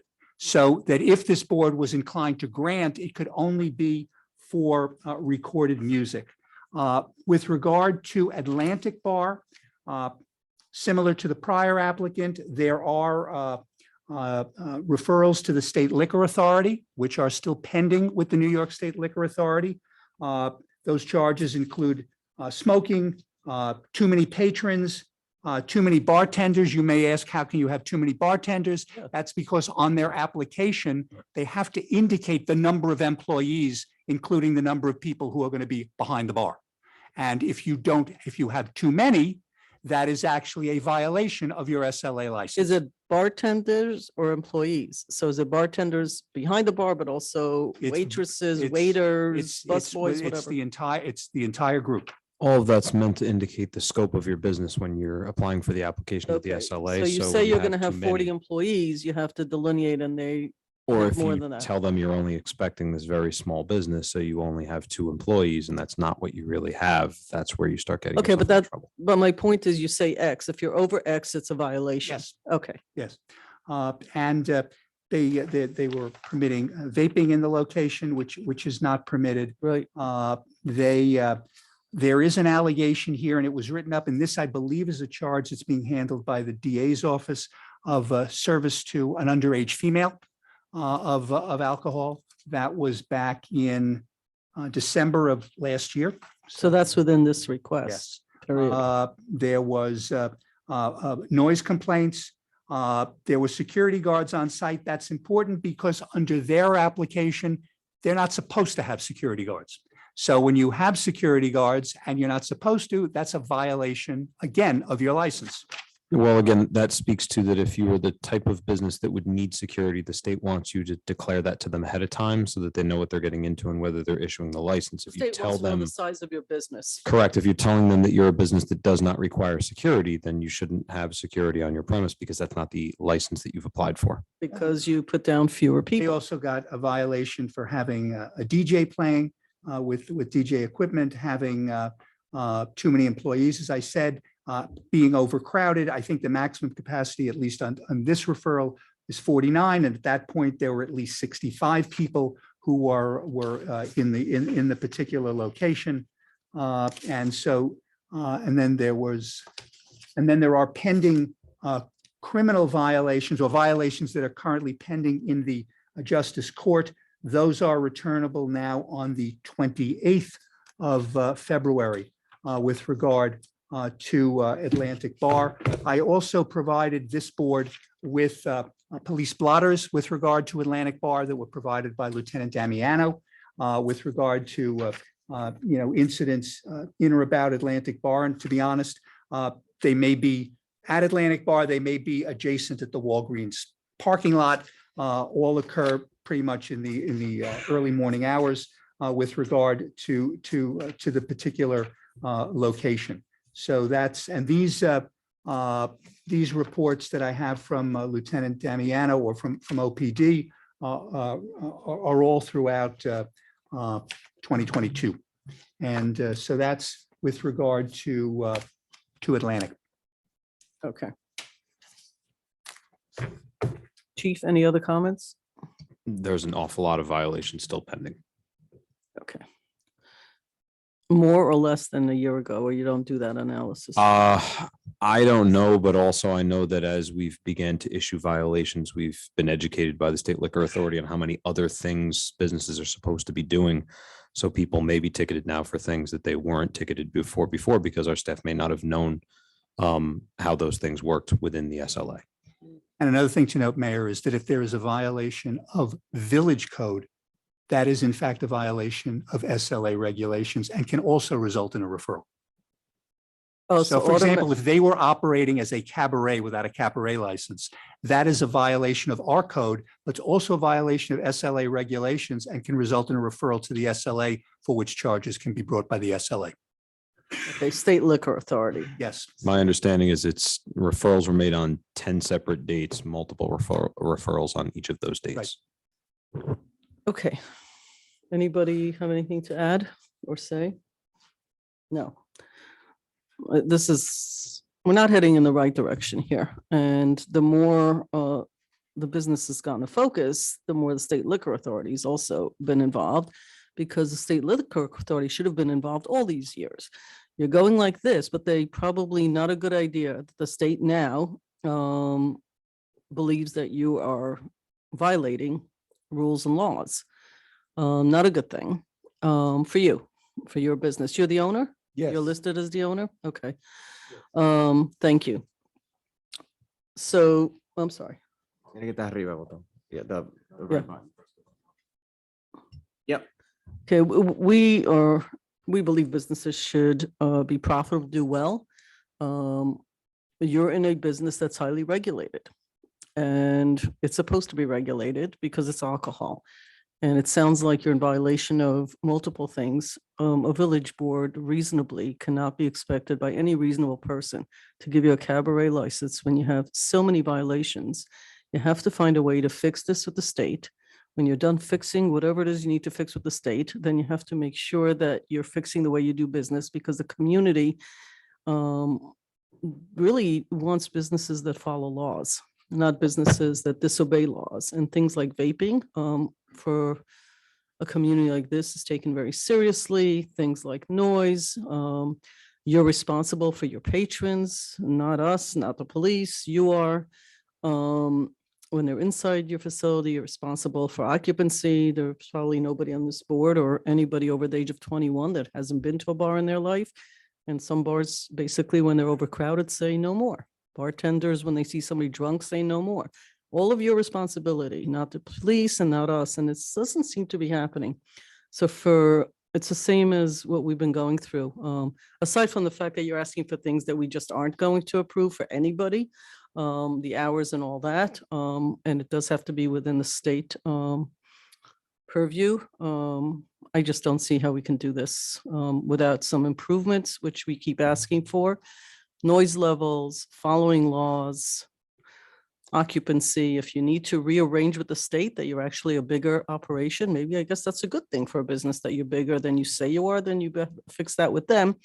Then you should have security and all the things that you're having, because you really have more people, more employees, more people. I think in most businesses, that's a good thing, but you've got to file that with the state, and they're going to, I think, take that seriously. So I don't think this board realistically can give you a cabaret license at this point. Improvements, come back, we'll see it, and things may change. We hope things will change. That's the goal, but not at this point. Am I speaking? Is anybody in disagreement? No, Anybody? did you want to give him a chance to say something? Or no? Please. Hi, my name is Carlos Espinar. I'm the owner of 100% of Valenti Bar, Incorporated Diaz Restaurant, 84 Croton Avenue. Mr. Stewart, first of all, my occupancy is 91 people. When the police go there, they find 66 people. My occupancy is 91. So this ticket the police give me to me is wrong. I got the proof here with me. That's the first thing. So another question for you. You told me we have to get, for the liquor authority, I need dancing, DJs, karaoke, whatever I want. I have to apply first for the liquor authority, right? And then come here to the board and apply for the cabaret for the village, right? No, I'm sorry, what I explained to you, sir, was that your method of operation now on file allows you to do, I believe, one particular thing. You asked in your application to do things which are not part of your method of operation. The only way you can do that is if you change your method of operation with the state Okay. liquor authority. Until that is done, this board could only allow you to do, because let's just say this, if this board allowed you to do jukebox, but you don't have permission, you'd actually be in violation of your license, even if this board had granted you that. So what the board can only do and will only do is grant you the type of entertainment that you have put down on your application. Yeah. So if you at some point, and we've had other applicants do this, want to change that, you are welcome to do so. But right now, we can only go by what the MO is. And, All right. when we look at the applications, he sends us redacted with some personal information based on exactly at this day that we're deciding what you have. Even if tomorrow it changed, you'll have to come back because we can only look at what you currently are listed as. Not All even if right. you have an application in place to change All something. right, I understand that. I understand this point. When Omar Lopez say the relationship with the police department, last week and this morning, the chief saw me in this office. I tried to go there 5 times and tried to make appointment when the chief, when the lieutenant Donahue, when everybody. They say they don't have a time right at the moment. And he see me in the night in this morning there. I go personally. And last month I go like a 10 times. It's nobody give me the opportunity to start our relationship. I think if the police started to meeting with us, with honest bar, the relationship is going to be better. You know, meeting like this is very, very important for us because we part from the community, you know, and every day, we have to be together for make the village strong, you know, because the community needed work, need a Sir, job. I'm going to have to just insert here without asking the chief whether that's true from his point of view or not. Let me state that a few months ago, that is exactly what he said as deputy mayor, that all of you should get together with or without an attorney and meet with the police. Not this morning. That was months ago. And you guys, it's your job to get your group together. If you're in a group, I mean, from our point of view, you're all separate entities. You're not a group. And the community, sir, also complains a lot. The phone calls that were presented don't start at the police. They start in the community from members of this community calling the police.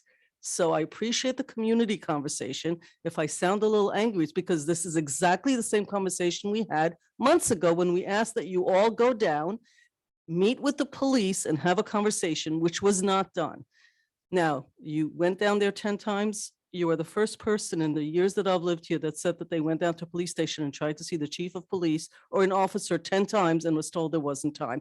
And if that were the case, and you've been speaking to this gentleman all this time, one would have to say, you could have asked him, he works for the village, and say, I've been trying to reach the chief of police 10 times.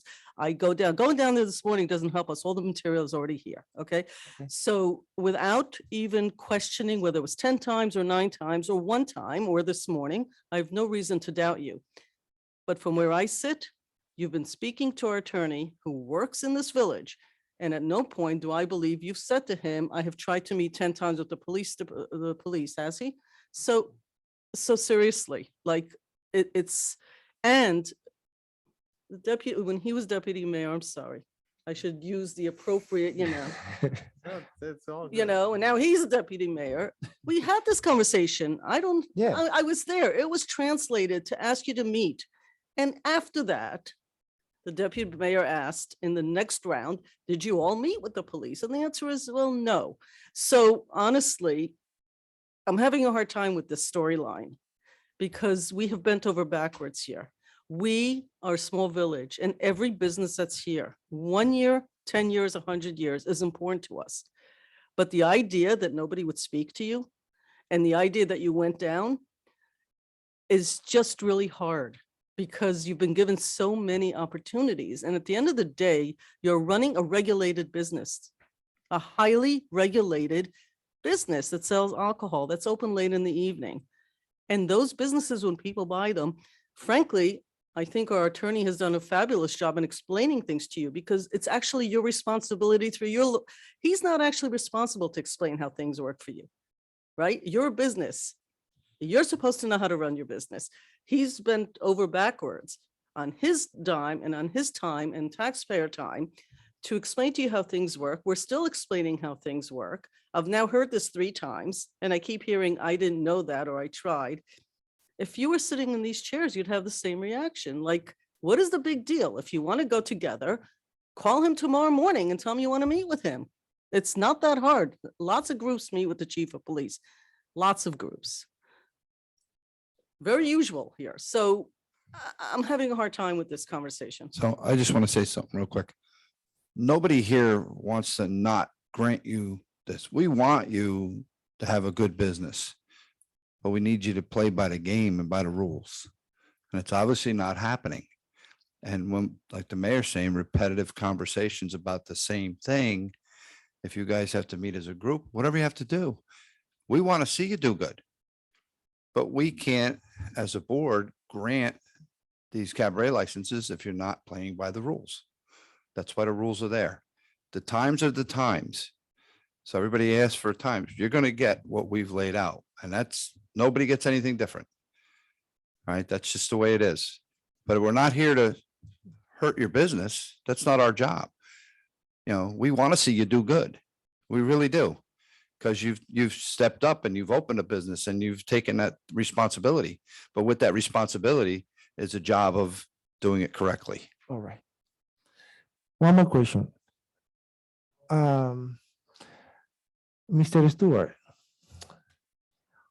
all the business serving alcohol, they have to run the same thing by the liquor authority. They have to be changing the method of operation for get cabaret from the village, right?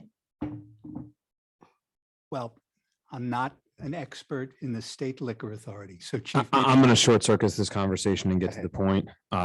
The method of operation is not printed the same way in each business, and one business owner may believe that another business owner does not have the appropriate method of operation. I can tell you that we've reviewed all of those with the cabaret applications this year, and anybody who so far who has gone through and been granted a cabaret license has had the appropriate method of operation. Whether or not Mr. Diaz is aware of that is a separate conversation. So I see that you've brought copies of what appears to be someone's liquor license. You can show what you want. I'll just advise the board that the Corporation Council and our staff has reviewed those methods of operation, whether or not a third party would know about someone else's licensing. Right, and this forum is not to cross-examine our attorney and do what you're doing. It's a forum to talk to the board. And that's what we're doing. So if you have any other legal questions, you could go through anything you want. That's your prerogative. I understand. The meeting today is about a cabaret. No, I license and understand. whether I'm we not, can do I'm it not or gonna not. cross any line. I'm not gonna show any. No, paper, that's fine. You know, You can ask any questions you want, but it's actually not to Mr. Kahan. The All right. meeting here, this is in front of the Board of Trustees with advice of counsel to advise this board, not right. people in the audience. And the village manager actually chairs this thing. It is presentations to the Board of Trustees. So right. just to set the format, and that's the format always. What doesn't always happen is that we have conversations, because oftentimes Yeah. we say to people, it's actually, you can sit, but not have a but we want to hear what you're saying. We are going that extra mile into whatever time it is, because we are interested, as trustees have said, that businesses succeed, but they have to do it lawfully, and they have to do within the context of a community. I cannot reiterate that enough. So at this point, I am not hearing trustees anything but not approving this as it exists now. If situations change, improve, progress, whatever, please come back. Otherwise, for tonight, in front of this board, I'm sorry, yes? if I change my method of operation, I have to come to the meeting or I have to go to the village. Attorney, No, yes, clerk, So, Claire. Yeah. so pretty much, yeah, so if. you- yes, the let's say- clerk, the office Yeah. down the hall. Yeah, where you've been there before. So what, I know that. We don't need I don't need the meeting again for give me the cabaret. Yes, you do. Of course you do. You do. All right. So pretty much, so I think what we're all saying is, after, you have some tickets pending, you have some other issues that are pending right now. So my suggestion will be, come back when all those issues have been resolved. And also you stated that you had a meeting with the chief this morning, I believe you said. So I hope it was a productive meeting and try to follow, I'm sorry. No, I'll be glad to explain that. I was walking the village manager out and I saw a group of people in the lobby. I didn't realize who they were. No one asked me to stop. Nobody asked me to speak with them. I assume that the intercom page that went out for Lieutenant Donahue shortly after that was probably this group looking to speak with him. He was out of the office today on something personal early. He came in a little bit later in the day today. So they never met. That's our day. So pretty much then follow up with the police department, set up a meeting with them and start the relationship. All And when right. you come back in front of us again, we would like to see progress. All right. And then effort on your end as a business owner to see what the steps do we want to see. But if we don't see any progress, if we see the same thing that we're seeing now, the answer is going to be no again. All So right. my suggestion again is Clean up the. pretty much get all this stuff resolved, follow up with the police department and start with the progress. All right. Perfect. Thank you. Thank you, sir. All right. I need a break. Like 2-minute break. Okay.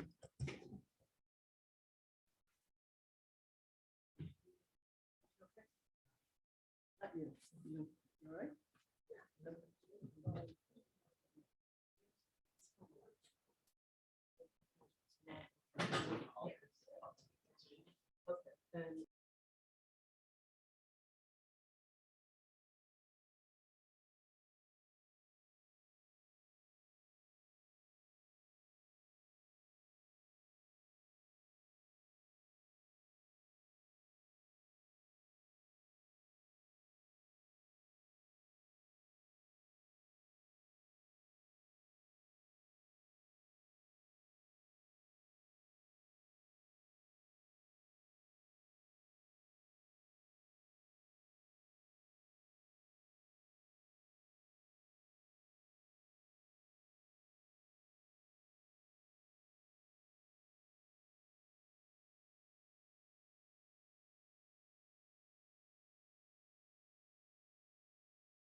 Well, I stopped you.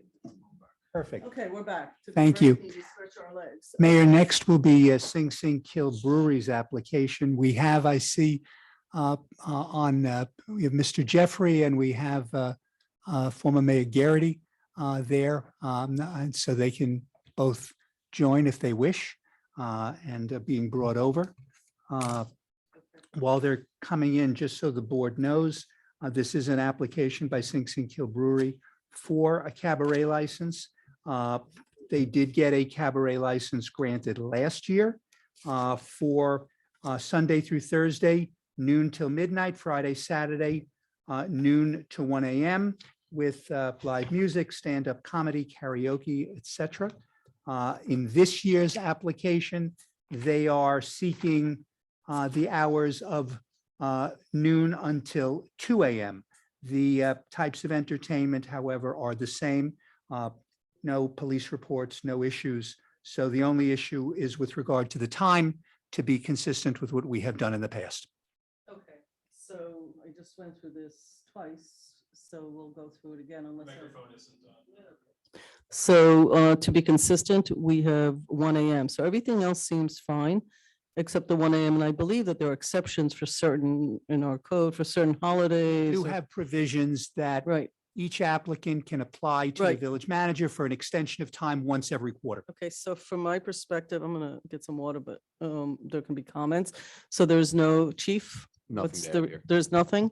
Nothing to add now. Nothing to add. Okay, and no police, No, all good? it's fine. Okay, fabulous. So, I do, but I just wanted to say that that I think we should stay consistent with 1 a.m. That allows Alex, if he has a reason why we shouldn't be the same with them as that we are with Again, absolutely 1 every a.m. other place. Friday, Saturday, and the other days Yes, till midnight. thank you, sir. Right.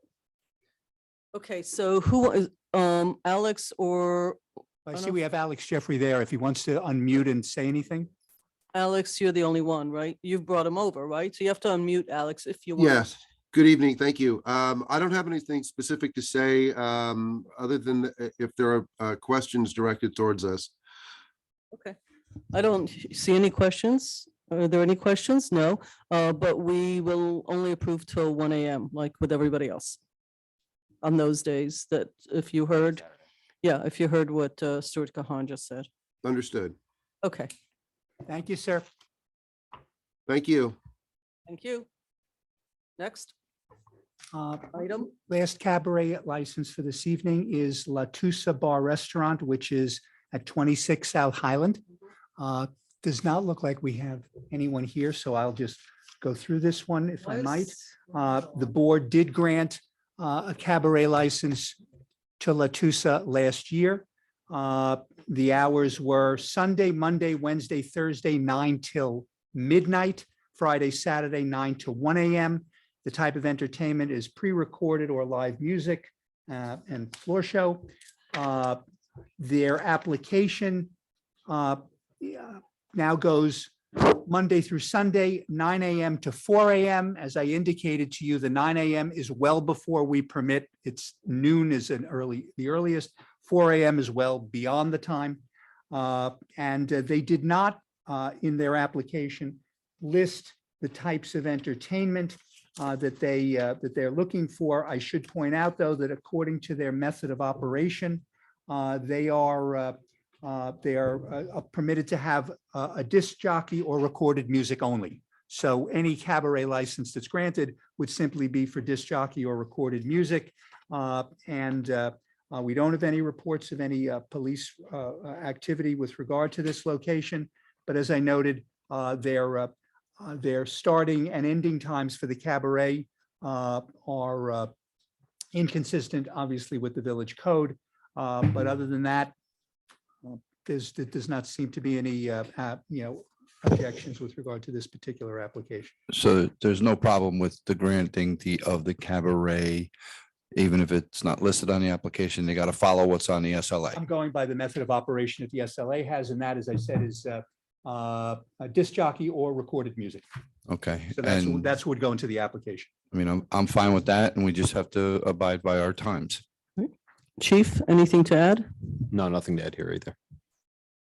Okay. Consistency is the name of the game here. So Dana, anything, Omar? We're good?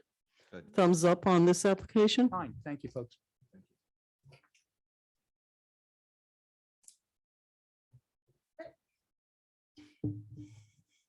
Anything else on the agenda? I Just don't so see the anything else. board but- knows, the reason that Grace Hall was not on tonight Mhm. is that while they did file an application, we don't have their method of operation at all. I've asked them to provide it. So I need to see that in order to know that what they're asking for is in fact consistent with what's on the MO. So when we get that application will come right before this board. Okay, so we're done with the agenda that I'm looking at. Is there anything else that we need to discuss tonight? Nope. Folks, anybody? Nope. Okay, ladies and gentlemen, an interesting evening. I kiddingly said we only have one side page, I guess, but it was productive. I think it's really important to dig down deep into some of the details that of events and stuff that is going on. So well worthwhile. And I think that's the end of this meeting, and I do not believe there's executive session, folks. So we are at 10:45. This, we need you okay? No, I didn't know if you wanted to say something. You're raising your hand, but you're just tired. Okay, so I think we're ready to conclude this meeting. Have a good evening. Are we off, Jesse? Thank you. Listen, to the extent that Carlos Espinal is going to ask us to meet with them, my staff, they're pending litigation suing us. Yeah. So Donahue's not going to meet with him. Yeah, unless it's Donnie's like- a named defendant. Yeah, he's the, Okay, so let me ask. they're opposing parties in a civil suit right I now. understand, Yeah. but he will call for it. Oh, yeah, he can meet with me. He's not, Donahue's not going to meet with him. Donahue is taking care of a dying family member right now. So Oh, he came in sorry. at noon today. Send us, And that's why he wasn't in his desk, Oh, but it's not one of his parents? no.